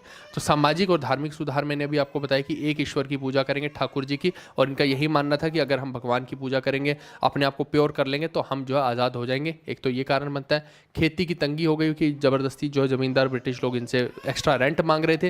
राजनीतिक इच्छाएं ये थी भाई मेरे कि हमें जो है अपनी एक किंगडम, संथाल किंगडम बनानी है। दूसरा चरण जो 1881 में होता है, जो जनगणना के खिलाफ दुविधा गोसाई ने नेतृत्व किया था, ये बात आपको ध्यान में रखना है। चलिए, Kherwad movement was led by which charismatic leader? तो ये कौन से लीडर थे? तो ये भागीरथ मांझी थे, जबरदस्त leader. What was the ultimate promise made by Bhagirath Manjhi to the Santhals if they followed his teachings? तो भागीरथ मांझी ने बोला कि भाई अगर आप मेरी टीचिंग्स को, मेरी जो नैतिक मूल्य हैं उन पे चलोगे आप, तो आपको क्या मिलेगा? आपको जो आपकी किंगडम आज़ाद हो जाएगी, रिस्टोरेशन, जनजातीय जो राज्य है आपका उसकी पुनर्स्थापना होगी, यही उन्होंने बोला। फिर इसके बाद आती है देवी मूवमेंट। देवी मूवमेंट अगर हम देखते हैं तो ये अर्ली 1920s की बात है ना, 1922 से 23 के बीच की। और इसी टाइम पे आप देखिए कि गांधी की नॉन कोऑपरेशन भी चल रही थी, ये भी बात आप ध्यान में रखिएगा। गांधी की जो नॉन कोऑपरेशन मूवमेंट है, चौरी चौरा का 1922 का जो कांड होता है उसके बाद बंद होती है, ठीक है। तो ये लगभग वही टाइम चल रहा है। और ये हुई कहाँ पे थी, तो ये साउथ ऑफ गुजरात में हुई थी। और गांधी का भी लेना देना गुजरात से, इस वजह से मैंने बोला कि ये जो है सूरत के आसपास के एरिया से हुई, साउथ गुजरात से हुई, ये हमें पता होना चाहिए है। कम्युनिटी की बात करते हैं तो इसके अंदर जो फॉरेस्ट डिवेलर जो थे, जैसे रानी पराजा हो गई, उन्होंने भाग लिया है। इसके अलावा चौधरा ट्राइब्स हो गई है ना, दुबला गमिटी भील ट्राइब हो गई, ये कुछ कुछ ट्राइब्स थी इसके अंदर। रूट कोज क्या बनता है इसका, है ना, एक तो वही कि अल्कोहल वगैरह की, मीट की कंजम्पशन को छोड़ना है हमें, एक तो ये कारण है। इसके एक्सप्लॉयटेशन बहुत हो रही थी, है ना, वो मैंने पहले ही बता दिया। साथ में जो है जो पारसी समुदाय के व्यापारी हुआ करते थे, वो उस टाइम पे शराब वगैरह बेचा करते थे, तो उनका विद्रोह हुआ कि भाई हमें तो ये छोड़ना ही है। तो ये लैंडलॉर्ड वगैरह जो जिससे धन सबसे ज़्यादा कमा रहे हैं ना, मीट शराब से धन ज़्यादा कमा रहे हैं, इनकी ये सब चीज़ों को छोड़ ही देते हैं भाई साहब। ये भी एक कारण बना कि इनको फिर जब हम छोड़ ही देंगे दारू पीना तो ये लोग कमाई कहाँ से करेंगे, है ना। तो ये भी एक इसका अच्छा इंपैक्ट क्रिएट होता है। फिर सोशल स्टेटस की बात करते हैं तो improve one status and gain respect in the Hindu caste system, है ना। तो इनका ये भी था भाई मेरे कि हम निम्न जाति के बन के क्यों रहे, हमारे को भी जो है इक्वल रिस्पेक्ट मिलनी चाहिए, एक ये भी कारण यहाँ पे बनता है। तो अभी मैंने आपको यही कारण समझाए हैं इसके। एक तो ये 1920 के आसपास के अंदर हुई है ना, और दक्षिण गुजरात से हुई है। इसी टाइम पे गांधी का असहयोग आंदोलन जस्ट बंद ही हुआ है, ऐसे समझ लीजिए। समुदाय की बात करते हैं, रानी पराजा हो गए, है ना, डबला गमित भील हो गए, चौधरा जनजाति हो गई, इन्होंने किया है। अशुद्ध आदतों को छोड़ना है, ये सब, है ना। और जो आपके पारसी ठेकेदार हैं दारू वाले, उनका शोषण जो वो कर रहे हैं हमारे लोगों का, उसको रोकने के लिए यही है। अब शराब वगैरह जो है पियो ही मत, तो उनकी बिकेगी नहीं, तो उनके ऊपर जो है एक इम्पैक्ट क्रिएट होगा। तो देवी मूवमेंट इसीलिए इसका नाम भी रखा गया, यहाँ से आप इसको कंसीडर कर सकते हैं। हमसे पूछा कि कौन से रीजन में थी, तो साउथ ऑफ गुजरात में थी, अभी मैंने आपको बताया। आगे अब आती है मुंडा रिबेलियन 1899 से 1900 की। इसको आप स्टार मार्क कर लीजिए, बहुत बहुत इंपॉर्टेंट रिबेलियन है मुंडा रिबेलियन। इससे प्रश्न मेरे को लगता है कि कभी भी पेपर में टपकेगा, ये बहुत जरूरी है भाई। करते हैं, है ना, सब करेंगे, परेशान मत हो। साइंस को लास्ट में करेंगे, साइंस की वेटेज सच में गिर चुकी है, साइंस से प्रश्न ही नहीं आ रहे ज़्यादा, तो मैं क्या उसको पढ़ाऊँ। आपको पता है पूरे साल भर में केमिस्ट्री से 15 प्रश्न आना ही अपने आप में एक चमाट है कि भाई क्या बोले अब इसमें, है ना। 70-80 प्रश्न फिजिक्स से आए हैं, 40-50 बायो से आए हैं। मैं क्या स्टार्ट करूँ साइंस को, है ना। मैं पहले ज़रूरी चीज़ें पढ़ा देता हूँ, फिर इससे अच्छा तो जब ये साइंस को ज़्यादा पूछ ही नहीं रहे हैं तो, समझ गए। चलिए, अब यहाँ पे भगवान के तौर पे माना जाता है बिरसा मुंडा को, है ना, भगवान ही मानते हैं ये लोग। इनको धरती आबा भी बोला जाता है, इन्हीं की टीचिंग्स में ये जो है मुंडा लोग चलते हैं, ये बात आप ध्यान में रखिएगा। अब ये साउदर्न रीजन ऑफ रांची जो है, स्पेशली छोटा नागपुर का जो रीजन है, वहाँ से जो है ये स्टार्ट हुआ था। इसके जो कारण बनते हैं ये वही सब के कारण है जो इसके कारण है। फोर्स्ड लेबर, है ना, जिसको बेगारी बोलते हैं। ये पूछ सकते हैं बेगारी क्या होता है। इकोनॉमिक एक्सप्लॉयटेशन हो रही थी, ज़बरदस्ती के टैक्स लगाए जा रहे थे, कल्चर का सप्रेशन किया जा रहा था, है ना। और ट्रेडिशनल लैंड सिस्टम जो था, जिसको बोलते हैं खुंटा काठी, उसको बदल के जो है और कोई नया सिस्टम आ गया। साथ में जो डिक्कू वाला सिस्टम है, जो आउटसाइडर लोग आकर यहाँ पे राज करने लगते थे, ये सारे के सारे कारण बनते हैं कि इनको जो है पसंद नहीं आता है। फिर युलुगन जो है, युलुगन जिसको हम ग्रेट रिबेलियन भी बोलते हैं, ये बिरसा मुंडा स्टार्ट करते हैं। ये ब्रिटिश अथॉरिटी को चैलेंज करते हैं और अटैम्प्ट करते हैं अपनी ही एंसेस्ट्रल राइट्स को रिगेन करने के लिए। ये बात आप ध्यान में रखेंगे। और रिजल्ट ये होता है भाई मेरे कि बेशक से ये उस लेवल पे तो कुछ नहीं कर पाए थे, लेकिन फिर भी यहाँ पे जो है छोटा नागपुर के अंदर एक टेनेंसी एक्ट आ जाता है 1908 के अंदर, जिसमें कुछ हद तक जो है ट्राइबल लैंड्स को प्रोटेक्ट कर दिया जाता है कि भाई इन लैंड्स के अंदर जो है आपको कुछ भी ज़बरदस्ती की चीज़ें नहीं करनी है। प्रोटेक्शन का यही मतलब होता है ना। तो बेशक से आप समझिए कि वो उस टाइम पे एग्जैक्टली नहीं कर पाए उतना बड़ा, लेकिन फिर भी कहीं ना कहीं वो जो करके गए हैं बिरसा मुंडा साहब, उनका जो है आदिवासियों को कुछ ना कुछ फ़ायदा ज़रूर हमें मिलता है जो टेनेंसी एक्ट आता है। चलिए, इनके मेन प्रिंसिपल जो अगर हम देखते हैं तो आप देखिए कि एक तो बिरसा मुंडा जो बॉर्न हुए हैं 15 नवंबर 1875 को उलीहट्टू में हुए हैं, जो बंगाल प्रेसिडेंसी के अंडर आता था, आज की डेट में झारखंड में पड़ता है। और इन्होंने यही बोला कि आप अगर जो है अच्छे काम करेंगे, है ना, अच्छा जीवन जिएंगे, लैंड को कल्टीवेट करेंगे, है ना, तो वही आपके लिए अच्छा है। और सतयुग को लेकर आने, यानी गोल्डन एज जो मुंडास की है, सतयुग का मतलब ये है, उसको हम वापस लेकर आएंगे अगर हम ये सब काम करेंगे। और इन्होंने जो है आप देखिए कि क्रिश्चियन मिशनरीज के कुछ उपदेश सुने थे, वहां से इनको ये पता लगा कि स्कूली ज्ञान भी मिलता है। तो स्कूली ज्ञान के बारे में इनको कहाँ से पता लगा है? क्रिश्चियन मिशनरीज के कुछ उपदेशों से पता लगा है। फिर इन्होंने ये एनकरेज किया लोगों को कि रावणों को हम मारेंगे। रावण को, यहाँ पे रावण कौन है? तो रावण है यहाँ पे डिकू, है ना। तो डिकू और यूरोपियन लोग ये दोनों क्या है? रावण है। और इन्होंने बोला कि रावणों का हम करेंगे वध, है ना, उसके सभी सरों का वध करेंगे। तो ये डिकू कौन है मैंने बता दिया, जो आउटसाइडर आते थे यहाँ, और ये हो गए यूरोपियन। फिर इसके बाद वर्चू एंड प्यूरिफिकेशन की बात हुई है कि हमें अपने आप को प्यूरिफाई करना है, तो हमें ये शराब मीट वगैरह छोड़ना है। साथ में रिनाउंसिएशन, रिनाउंसिंग सुपरस्टिशन। इन्होंने बोला कि भाई अंधविश्वास, ये विच क्राफ्ट, जादू टोने, ये सब जो है टोटके वगैरह हमें छोड़ने पड़ेंगे। ये सारे की सारी बेसिकली बिरसा मुंडा साहब ने बोली है। ये उनकी टीचिंग्स के बारे में बताया है, उनके बारे में बताया है। चलो सवाल देखते हैं, निम्नलिखित में से किस आंदोलन को उलगुलान या फिर महान कोलाहल के नाम से जाना जाता है? उलगुलान या ग्रेट ट्यूमुल्ट जिसको बोलते हैं, अभी मैंने आपको बताया, ये मुंडा अपराइजिंग को बोलते हैं। चलिए, which of the following is not, please ध्यान दीजिए, नॉट पूछा है, not a reform suggested by Birsa Munda to the Munda tribal community during the Munda rebellion. तो बिरसा मुंडा ने कौन सा उपदेश नहीं दिया है, कौन सा रिफॉर्म नहीं बोला उन्होंने करने के लिए? तो आप देखिए, वो बोल रहे हैं कि लिकर को छोड़ दो, ये तो बिल्कुल सही बात है, दारू को छोड़ने के लिए बोला है। Giving up believing in sorcery and witchcraft, जादू टोने अंधविश्वास को छोड़ना है, ये भी इन्होंने बोला है। साथ में अपनी भूमि को कल्टीवेट करना है, खेती करना है, ये तो इन्होंने बोला है। लेकिन ये बोल रहे giving up the living in the past, अतीत में जीना छोड़ दो, ये थोड़ी बोला है इन्होंने, कि कहीं भी नहीं बोला। मैंने आज इतनी सारी टीचिंग बताई तो ये नहीं बताया ना, तो यही उत्तर है। फिर पूछ रहे हैं बिरसा मुंडा के बारे में इनकरेक्ट स्टेटमेंट बताइए। तो ये बड़ा इंपॉर्टेंट है, आप देखिए कितने सारे प्रश्न जो है मुंडा रिबेलियंस हैं, तो ये इंपॉर्टेंट है, इसीलिए मैं पढ़ा रहा हूँ। तो ये पूछ रहे हैं हमसे इनकरेक्ट स्टेटमेंट। तो he urged people to destroy Europeans, ये बात तो ठीक है, उन्होंने यूरोपियंस के खिलाफ भड़काया है लोगों को ताकि उनको अच्छे से पीटा जा सके यूरोपियंस को। He made joint the local missionary school, बिल्कुल सही बात है ना, वहाँ से उनको जो स्कूली ज्ञान के बारे में पता लगा। He advise people to bring back the golden age of Munda, जिसको सतयुग का नाम भी देगा, ये भी सही बात है ना। लेकिन आखिरी का देखिए, Birsa Munda was born in forest of Madhya Pradesh, भाई मेरे यही इसमें स्टेटमेंट गलत हो गई है। आप यहाँ पे देखिए, ये बंगाल प्रेसिडेंसी जो आज की डेट में झारखंड में बढ़ती है, वहाँ पे पैदा हुए हैं, ये बात आप ध्यान रखो। तो इस वजह से ये स्टेटमेंट गलत है, तो इसका उत्तर डी हो जाएगा। फिर दिए गए जनजातीय विद्रोहों में से कौन सा सन 57 के विद्रोह के दौरान अशांति के आसपास नहीं हुआ है?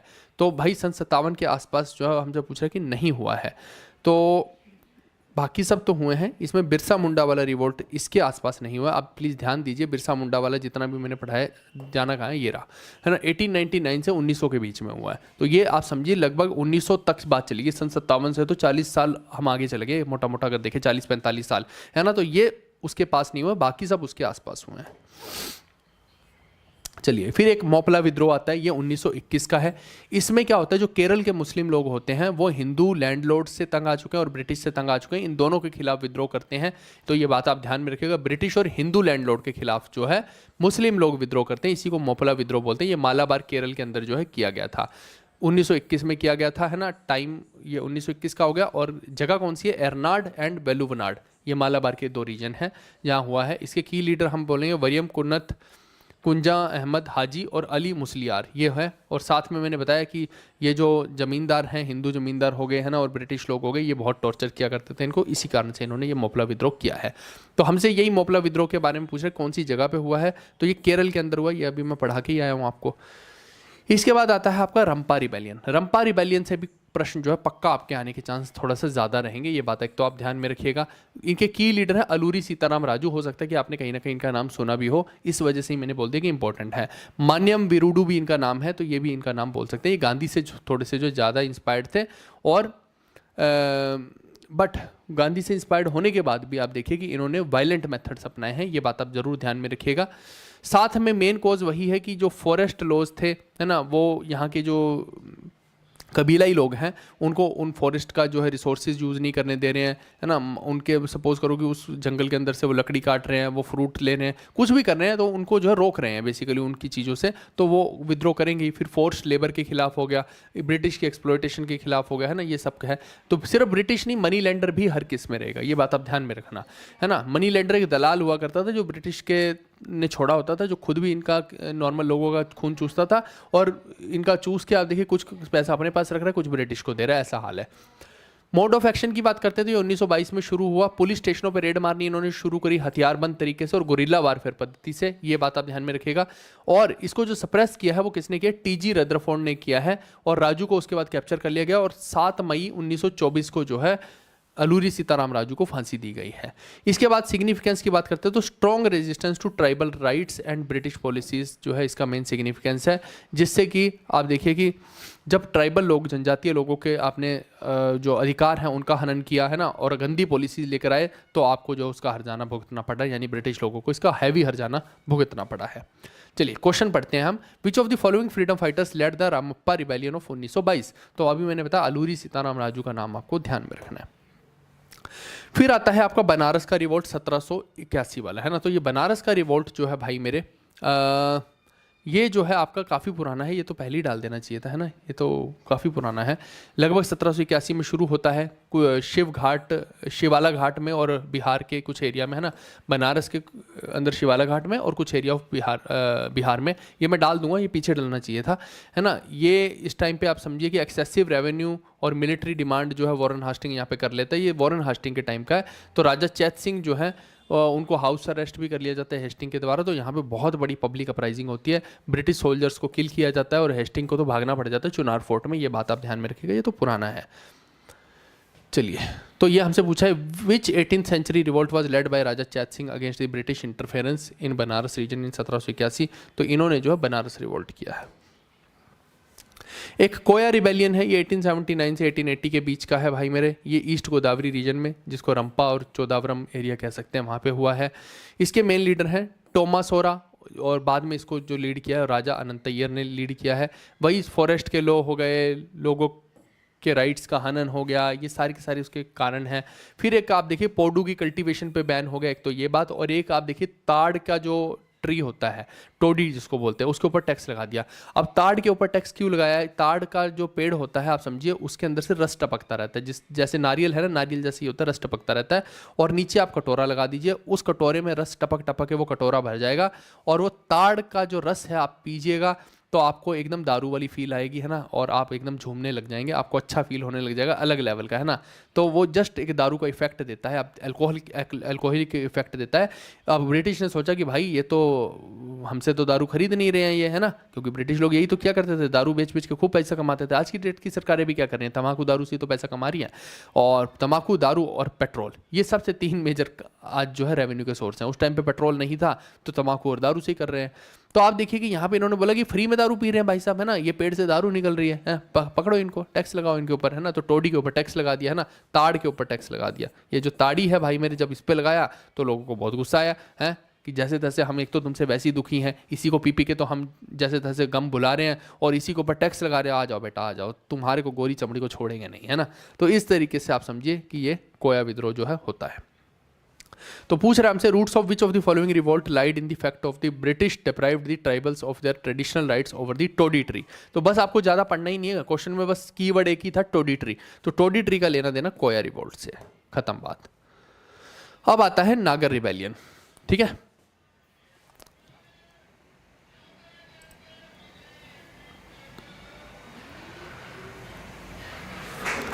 जी, अब आपका आता है नागर रिबेलियन। ये होता है आपका 1830 से शुरू और 31 तक चलता है। कहाँ होता है ये? नागर प्रोविंस में, जो आज की डेट में शिमोगा डिस्ट्रिक्ट है कर्नाटक की, वहाँ ये पड़ता है। मेन कॉज इसके भी क्या है? हैवी टैक्सेशन है भाई मेरे, शरारती सिस्टम हो गया, करप्शन हो गया, एडमिनिस्ट्रेटिव ऑपरेशन हो गए। इसके अलावा आप देखिए सोशल फैक्टर की बात करते हैं तो जो यहाँ पे लड़ाई झगड़ा चल रहा था लिंगायत कम्युनिटी और दष्टा के ब्राह्मण्स के बीच में, ये एक झगड़ा था। फिर बूढ़ी बसप्पा जो है इसकी लीड करती हैं इसको, जिनको सदरमल्ला भी कहा जाता है, और ये प्रॉमिस करती है टैक्स रिलीफ टू फार्मर्स, जैसे गांधी ने बोल दिया था कि है ना कि मैं आपके टैक्स में छूट करवाऊंगा, ऐसे ही इन्होंने भी बोल दिया, ठीक है। इसके अलावा हमें नागर रिबेलियन का पूछा है, ये तो दे ही दिया, शिवमोगा डिस्ट्रिक्ट में है और मैसूर किंगडम में है, ये भी दे दिया है हमें, पर पूछा क्या इन्होंने? टाइम पूछ लिया। तो ये जो है 1830 में शुरू हुआ और 31 में खत्म हुआ। अभी मैंने बताया आपको, ये वही तो पूछ लिया। नायक और नायकाडा रिबेलियन, अब ये आपको जो देखने को मिलेगा 1858 में शुरू हुआ और 59 तक ये चला है। First war of independence of 1857 के जस्ट बाद, है ना। आपको लगता होगा कि सन 57 की जो क्रांति थी वही आखिरी थी, लेकिन जस्ट उसके अगले ही साल में यहाँ पे लोगों ने विद्रोह कर दिया, जिसको नायक और नायकादा विद्रोह कहा जाता है। इसीलिए हम बोलते हैं सन 57 की क्रांति ने जो एक बड़ा इंपैक्ट लाया था, जिसके बाद लोग जो और ज़्यादा रिवोल्ट करने लग गए थे। This rebellion originated the Panchmahal hill region of Gujarat. तो वहाँ से हमें जो है ये जो है शुरू होता है पंचमहल रीजन से, गुजरात के। साथ में इसका मेन सेंटर आपको सनखेड़ा और छोटा उदयपुर का एरिया देखने को मिलेगा। की लीडर इसके हैं रूप सिंह नायक और जोड़िया भगत हैं। तो ये जोड़िया भगत का नाम आपको, जे भगत का नाम मैंने आई थिंक बताया था क्या आपको, है ना। तो जे भगत का नाम आपको ध्यान में रखना है ना। एक ताना भगत मूवमेंट में भी जो है आपको जे भगत का नाम जो है देखने को मिलता है। इसके अलावा ये सब तो हो ही गया। गोरिल्ला वारफेयर पत्ती से लड़ते थे, फॉरेस्ट के राइट्स इनको नहीं दिए जा रहे थे, ये सब कहानी भाई, ये सारी की सारी। क्वेश्चन देखते हैं इसका क्या है। Which of the following is not correct with respect to Naikda uprising Sankheda 1858। इसके बारे में कौन सा कथन सत्य नहीं है। तो ये बोल रहे लीडर रूपा ने जो है सरेंडर कर दिया था ब्रिटिश के खिलाफ, ऐसा कुछ नहीं है, इन्होंने तो उल्टा लीड किया है। फिर एक आता है खोंद रिबेलियन। खोंद रिबेलियन जो है 1837 से 56 के बीच का है और 66 तक ये जो काफ़ी जगह पे फैल जाता है। ये आपको उड़ीसा के हिली एरिया में देखने को मिलेगा, श्रीकाकुलम में, विशाखापट्टनम में, आंध्र प्रदेश के, है ना, देखने को मिलेगा। लीडर इसके चक्रा बिसोई हैं, बस यही इतना ही मेन होता है। और कारण इसके यही मैंने कि उस टाइम पे बैन लगा दिया गया, एक मारिया सिस्टम होता था उस पर बैन लगा दिया गया। फिर ये डिकू लोग तो हर जगह ही कारण बन रहे हैं, हैवी टैक्स हो गया, लॉस ऑफ ट्राइबल ऑटोनॉमी को, ये सब कारण है। फिर गोरिल्ला वारफेयर पत्ती से लड़ा गया है इसको। आउटकम यही था भाई मेरे कि चक्रा बिसोई की डेथ के बाद जो है ना, ये जो है बिल्कुल वीक पड़ जाता है। तो ये पूछ रहा है who was young Raja in context of Khond uprising in Orissa. तो यंग राजा जो बोला गया ये चक्रा बिसोई को बोला गया है, ठीक है। What role did the Dikus play in igniting early tribal revolt of India. तो डिकुओं का क्या इसमें लेन देन था पूरे के पूरे रिवोल्ट के अंदर। तो ये मैंने पहले ही बताया, ये आउटसाइडर हुआ करते थे, जैसे लैंडलॉर्ड हो गया, मनी लैंडर हो गया, है ना, या कोई ब्रिटिश ऑफिशियल हो गया जो यहाँ पे आएगा और ट्राइबल कम्युनिटी को सप्रेस करेगा, उनसे ज़बरदस्ती टैक्स वसूल करेगा, उनको बोलेगा जंगल में यहाँ नहीं जाना वहाँ नहीं जाना, उनको रोकने की कोशिश करेगा, ठीक है। तो इसका उत्तर ए हो जाएगा। फिर एक आता है लुशाई रेबिलियन। तो लुशाई रेबिलियन जो है ये आपको 1890 से 1895 के आसपास देखने को मिलेगा, है ना। ब्रिटिश ने जो है लुशाई हिल्स जो थी उनको कैप्चर कर लिया था और इस वजह से ये हुआ। और लुशाई जो है हिल्स जो है आपको मिजोरम में देखने को मिलती हैं, ठीक है भाई मेरे। इसके अलावा नॉर्थ लुशाई हिल्स जो है वहाँ पे हम देखते हैं तो फोर्ट एजवाल देखने को मिलता है अंडर असम, और साउथ लुशाई में हमें फोर्ट लुंगले देखने को मिलता है। कोई पूछ ही ले तो इसलिए मैंने ये एक्स्ट्रा फैक्ट्स कुछ डाल दिए। कम्युनिटी जो है वो लुशाई है, जिसको मिजो ट्राइब भी बोल देते हैं, है ना। वही फोर्स्ड लेबर, हाउस टैक्स, कारण सबके वही हैं लगभग, है ना। तो कौन सा ब्रिटिशर था यहाँ पे, ब्रिटिश ऑफिसर C.S. मुर्रे था, जिसने कि इसको ये फालतू की डिमांड्स को यहाँ पे मांगा था इनसे। क्वेश्चन देख लेते हैं। विच of the following is not correct. तो क्या सही नहीं है वो हमसे पूछ रहा है भाई मेरे। तो एक बार बताइए, है ना। एक सेकंड मेरे को दीजिए बस, एक सेकंड दीजिए बस।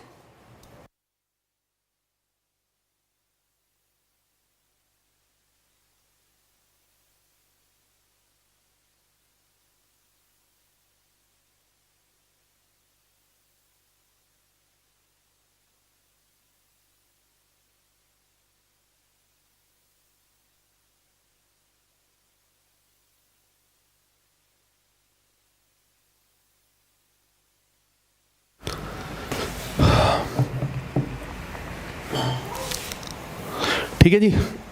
चलिए, अब ये हमसे पूछ रहा है कि कौन सा इसमें करेक्ट नहीं है। तो जब नहीं है, हम देखिए तो कोल रिबेलियन हमने झारखंड में देखा, लुशाई अभी मैंने असम का बताया, रामोसी जो है मैंने महाराष्ट्र के बहुत सारे एरिया बताए। लेकिन हरेका मूवमेंट जो है ये वेस्ट बंगाल का जो लिखा है ये इसने जो है यहाँ पे गलत लिखा है, ठीक है भाई मेरे।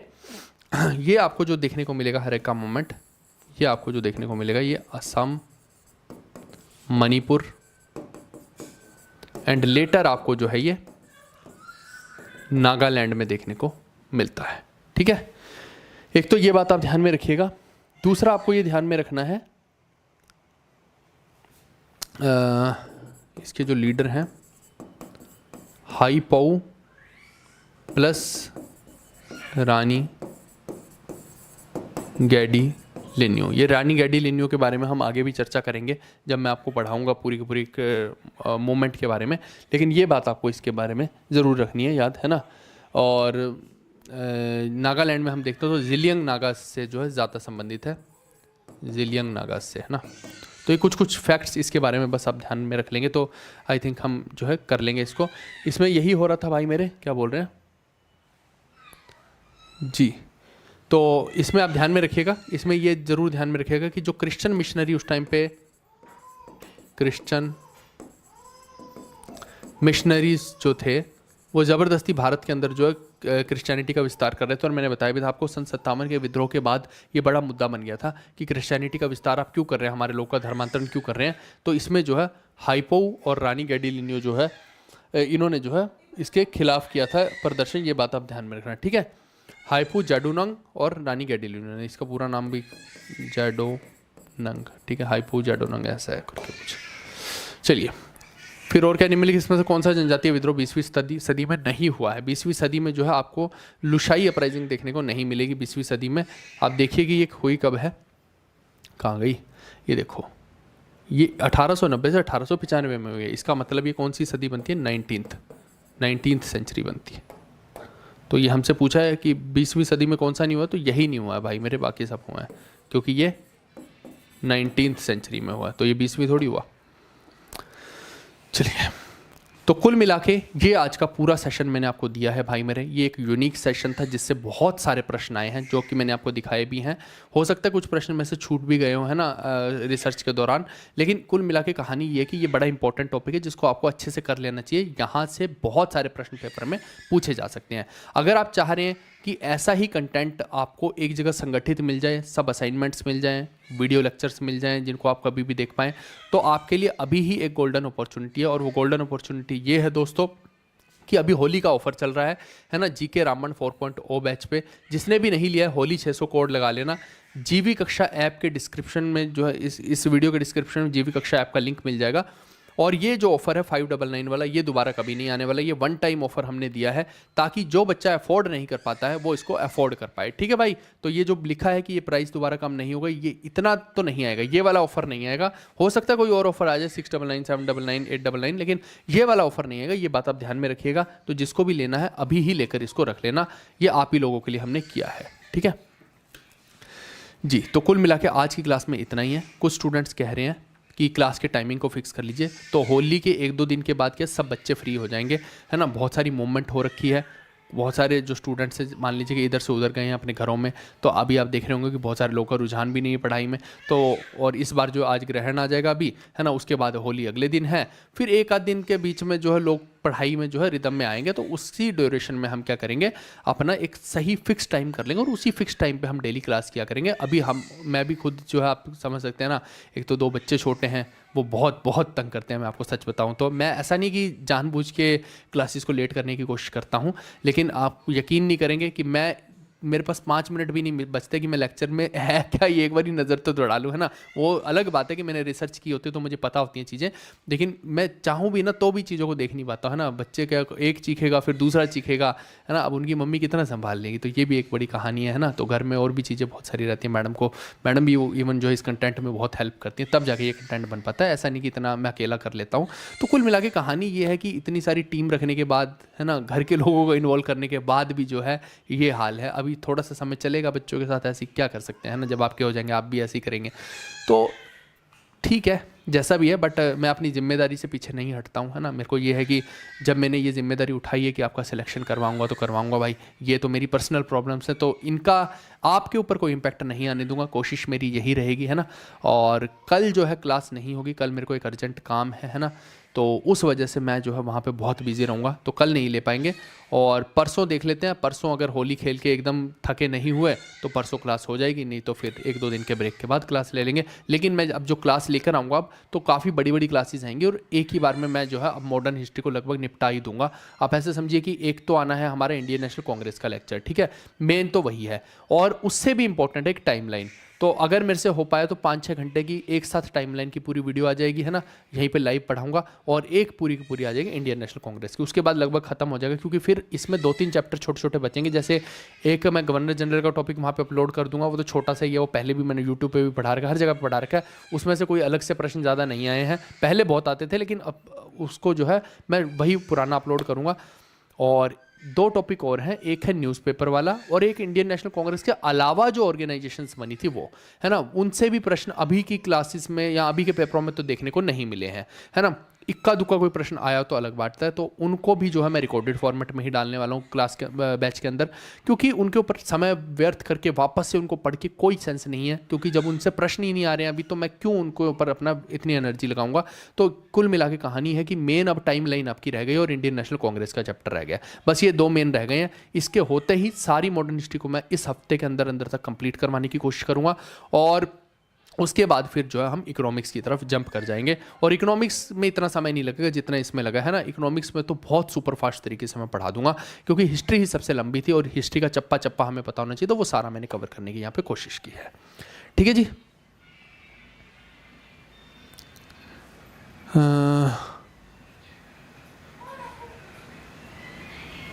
ठीक है, 4 कोर्स में क्या है वहाँ तो कुछ भी नहीं है। मोहित भाई फिर आपने देखा ही नहीं, मैंने YouTube के ऊपर आपको कौन सा लेक्चर दिखाई दे रहा है बताइए? 4.0 का, 4.0 का एक भी आपको लेक्चर YouTube पे दिखाई दे रहा है क्या? कोई इक्का दुक्का पड़ा होगा एक डेमो के तौर पे तो अलग बात है, आप ज़रा जाकर देखिए वहाँ पे, और कितने रिसर्च के साथ ये सारा कंटेंट जो आज आप देख रहे हैं ये कहाँ पे आपको दिखाई दे रहा है? दिखाइए मुझे, है ना, जितनी भी चीज़ है। तो जितना भी कंटेंट है हमारा वेल रिसर्च के साथ है भाई साहब, कितना सारा मैंने चेंज कर दिया, कितने माइंड मैप्स डाल दिए हैं, कहाँ पे दिखाई दे रहा है आपको वो वाला यूट्यूब पे? यूट्यूब पे तो हमने कभी भी नहीं डाला है वो कंटेंट, है ना। हाँ, सिर्फ लाइव आया होगा, लाइव के बाद वो सब प्राइवेट हो चुका है। आप दिखाइए मेरे को कहाँ पे है, एक भी वीडियो यूट्यूब पे नहीं दिखाई देगी आपको। अच्छा, कह रहे हैं होली पे भी क्लास ले लेना, देखते हैं भाई, देखते हैं। ठीक है जी, चलिए ठीक है। MCQ वगैरह जो है इसमें तो मैंने डाल ही रखे हैं, यही MCQ फिलहाल के लिए कर जाना। और असाइनमेंट्स जो है अभी मैं मेडाइवल हिस्ट्री की हमारी रेडी हो गई, मैं मेडाइवल की भी डलवाता हूँ, उसके बाद मॉडर्न की भी रेडी करवा रहा हूँ, तो फिर मॉडर्न की भी सारी असाइनमेंट्स डलवा दूंगा, तो आप आराम से बैठ के उनको करते रहना। एंशिएंट की तो डलवाई दी थी, अब बाकियों की भी बस जो है 2-4 दिन दीजिए, उसमें कर लेंगे। ठीक है जी। जी जी,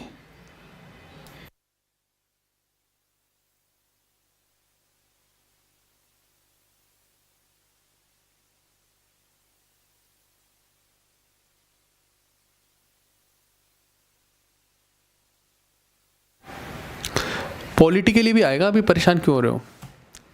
सुलेख भाई सही है वो, ऐसे मत बोला करो, है ना। वो वहीं मिजोरम में ही आएगा, जो मैंने बताया है लुशाई वाला वहीं आएगा।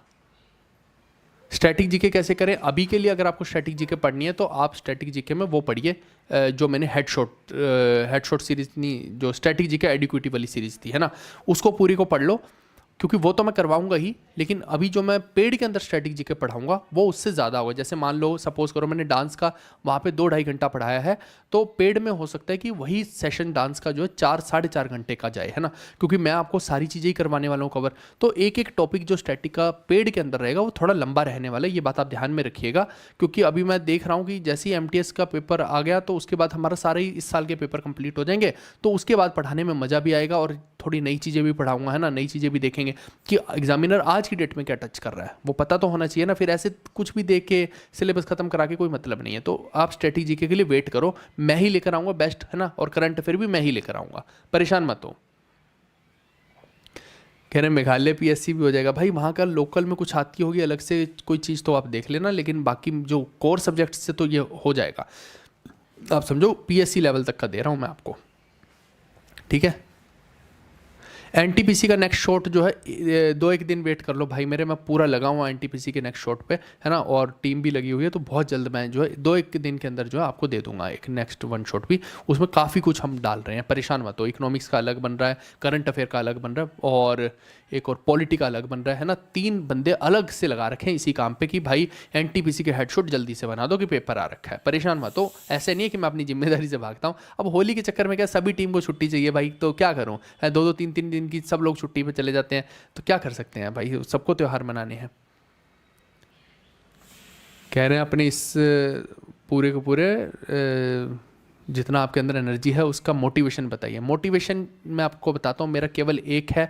बहुत सारे लोग जो पैसे के लिए काम करते हैं ना, वो कभी भी किसी चीज़ को बहुत लंबे समय तक नहीं कर पाएंगे, लेकिन मुझे लगता है कि जो व्यक्ति अपने पैशन को फॉलो करता है, उसे पता है कि भाई ये करने में मुझे मज़ा आ रहा है ना, वो हमेशा जो है मोटिवेटेड फील करेगा। इसीलिए बोलते हैं कि जीवन में ना अपना काम बहुत ध्यान से चूज़ करना, क्योंकि मुझे लगता है आप अपने जीवन का लगभग 60 से 70% अपने काम को ही देते हैं, और बाकी का जो है उसमें से हो सकता है 10% खुद को देते हो और 30-40% फैमिली को देते हो। तो कुल मिला के कहानी ये कि अपना जीवन का सबसे बड़ा भाग हम जो है काम को देते हैं। और मेरा शुरू से ही इसी चीज़ में इंटरेस्ट ज़्यादा रहा है ना। बनने को तो हम सिंगर बनना चाह रहे थे हैं, को कभी एक्टर बनने का भी दिल कर जाता है लेकिन ये तो देखिए बचपन की बातें हैं ना, बचपन में तो इंसान बहुत चीज़ों से मोटिवेट होता है। बट हाँ, जब से होश संभाला है तब से यही सोचा है कि जिस चीज़ में मैं अच्छा हूँ, है ना, कि ज्ञान मेरे को जो है हासिल करना अच्छा लगता है, किताबों को देखना अच्छा लगता है, उसकी रिसर्च करना अच्छा लगता है, तो जिस चीज़ में मैं अच्छा हूँ मैं उसी में सोसाइटी को ज़्यादा कंट्रीब्यूट कर पाता हूँ। और सबसे बड़ा मोटिवेशन यहाँ पे ये आ जाता है कि जब मैं कोई चीज़ पढ़ा रहा हूँ और बच्चे के एग्जाम में डायरेक्ट वो फंस जाए, और आप देखिए बच्चा खुद मेरे को मैसेज करे ना जब उस चीज़ के लिए, और एक या दो बच्चा नहीं होता, ऐसे बहुत बहुत सारे बच्चे हैं ना, इतने लोगों का तो हम डाल भी नहीं पाते हैं उनके फीडबैक्स को। तो एक अंदर से ये ज़रूर आता है ना, मैं अपने पूरे स्टाफ को, अपने जितनी भी टीम है उन सबको भी यही बोलता हूँ कि आप ये देखिए कि आप जो वर्क आज मेरे साथ बैठ के कर रहे हैं, ये वर्क कितने लोगों की लाइफ को इंस्पायर कर रहा है आपको नहीं पता। आप शायद सोच रहे हो कि इस कोने में बैठ के ये मैं क्या डेली कभी इकोनॉमिक्स बना रहा हूँ, कभी हिस्ट्री बना रहा हूँ, लेकिन आपको नहीं पता कि आप यहाँ पे बैठ के जो कंटेंट मेरे साथ मिल के बना रहे हैं, ये कितने लोगों के जीवन को प्रभावित करने वाले हैं, कितने लोगों की यहाँ पर जॉब्स लगने वाली हैं, उनकी फैमिलीज़ के अंदर कितनी खुशियाँ आने वाली हैं। ये मेरे को लगता है कि मेरे लिए सबसे बड़ा मोटिवेशन है, और ये मैंने अपने दिल की बात आज आपको बताई। फेंकने वाले तो लोग बहुत कुछ फेंक देते हैं, लेकिन ये मेरे दिल की बात है जो मैंने बताई है आपको, ठीक है। वर्ल्ड वॉर 3 कब होगा? वर्ल्ड वॉर 3 तो भाई जब तक ये भड़वा ट्रम्प बैठा तो हो ही जाएगा, मेरे को लग रहा है ये करवा के ही मानेगा, ये भाग जाएगा बहुत जल्दी। मैं बता रहा हूँ, ईरान झुकने वाला नहीं है, इसको पता नहीं है फारस के लोग कितने बड़े लड़ाके होते हैं। इसने शायद इतिहास पढ़ा नहीं है ट्रम्प ने, है ना, कि ये जो काम आज करने की कोशिश कर रहा है, फारस वाले लोग कई सौ सालों से ये काम कर रहे हैं। और आपको पता है ना फारस के लोगों का, मैंने कितनी कहानी आपको हिस्ट्री के अंदर पढ़ाई है। तो फारस अगर आज झुक गया तो मैं लोग सोच रहा हूँ कि लानत है फिर उस फारस के ऊपर, है ना। सोचने वाली बात तो ये है कि पर्शिया वाले लोग झुके हैं कभी? आप देखिए मुगल लोग तो उनसे सपोर्ट लेते रहे हैं, बाबर ने उनसे सपोर्ट ली, हुमायूं ने उनसे सपोर्ट ली। फारस वाले लोग कहाँ झुकते हैं? ये वही शिया कम्युनिटी है जिन्होंने जो है हुमायूं को मजबूर किया कि सुन्नी से शिया में कन्वर्ट हो तू, तब जाके तेरे को सपोर्ट करेंगे। याद आया? ये वही है, ये वही फारस है। तो कहाँ झुकेगा फारस? आप देखिए। मेरे को तो नहीं लगता भाई, जितनी मिसाइलें वो अपने ज़मीन के अंदर गाड़ के बैठा है, इतनी मिसाइलें हैं उनके पास। बेशक से अभी परमाणु हो सकता है उनका हथियार पूरा फाइनल ना बनाओ, लेकिन इतनी मिसाइलें हैं कि दाग के ना इनको सबको ही ख़त्म कर देगा। समूल नाश करना चाहे तो कर दे, इनका ऐसा बुरा हाल कर दे जी। हाँ, हिंदी में पढ़ाई, हिंदी में भी बता ही तो रहा हूँ यार, इसमें क्या हिंदी में बताऊँ। एक आदमी का नाम लिखा हुआ है उसको भी हिंदी में पढ़ के बता रहा हूँ, है ना। उसकी डेट लिखी हुई है वो भी हिंदी में बता रहा हूँ। इसमें कुछ है नहीं है हिंदी लायक, है ना। अभी जिसमें आएगा, जैसे इकोनॉमिक्स में आपको स्ट्रगल करना पड़ेगा, है ना, तो वहाँ मैं बताऊँगा, हिंदी में भी बताऊँगा कि भाई महंगाई को ये बोलते हैं, है ना, इन्फ्लेशन को, कि इसको जो है इस तरीके से आप डील कीजिए, है, जीडीपी को इस तरीके से डील कीजिए। वहाँ मैं हिंदी में की टर्मिनोलॉजी को भी इस्तेमाल करूँगा, परेशान मत होइए। हिस्ट्री में क्या हिंदी की टर्मिनोलॉजी और क्या इंग्लिश की? हिस्ट्री में तो हिस्ट्री है ना। आप देखिए मैं तो मैप बना के समझा देता हूँ सारे का सारा, ये सब तो आपके पढ़ने के लिए पूरी पीपीटीज जी। ठीक है, चलिए अब मैं यही आपको बोलूँगा, अब मेरे को थोड़ी सी विदा दीजिए, है ना, मैं भी खाना वगैरह खाता हूँ। और कल क्लास नहीं लेंगे, और परसों जैसा भी रहेगा, होली की थकान अगर बहुत ज़्यादा रही तो देखेंगे, नहीं तो फिर ले लेंगे, है ना, उस एंगल से देख लेंगे। और फिर परसों के बाद से तो आप समझिए कि फिर रेगुलरिटी में धड़ाधड़ कंटेंट आना चालू ही रहेगा, क्योंकि फेस्टिवल लास्ट ही है ये होली, है ना। आई होली भर लेगी झोली वाली बात है, उसके बाद तो कोई और बड़ा फेस्टिवल आना ही नहीं है। इसके अलावा आपके जितने भी दोस्त हैं, मित्र हैं, उनको ये बता दीजिएगा कि होली का ऑफर अभी जो है होली तक ही रहेगा, उसके बाद ये ऑफर नहीं रहेगा, यानी परसों तक रहेगा, उसके बाद ये ऑफर हट जाएगा।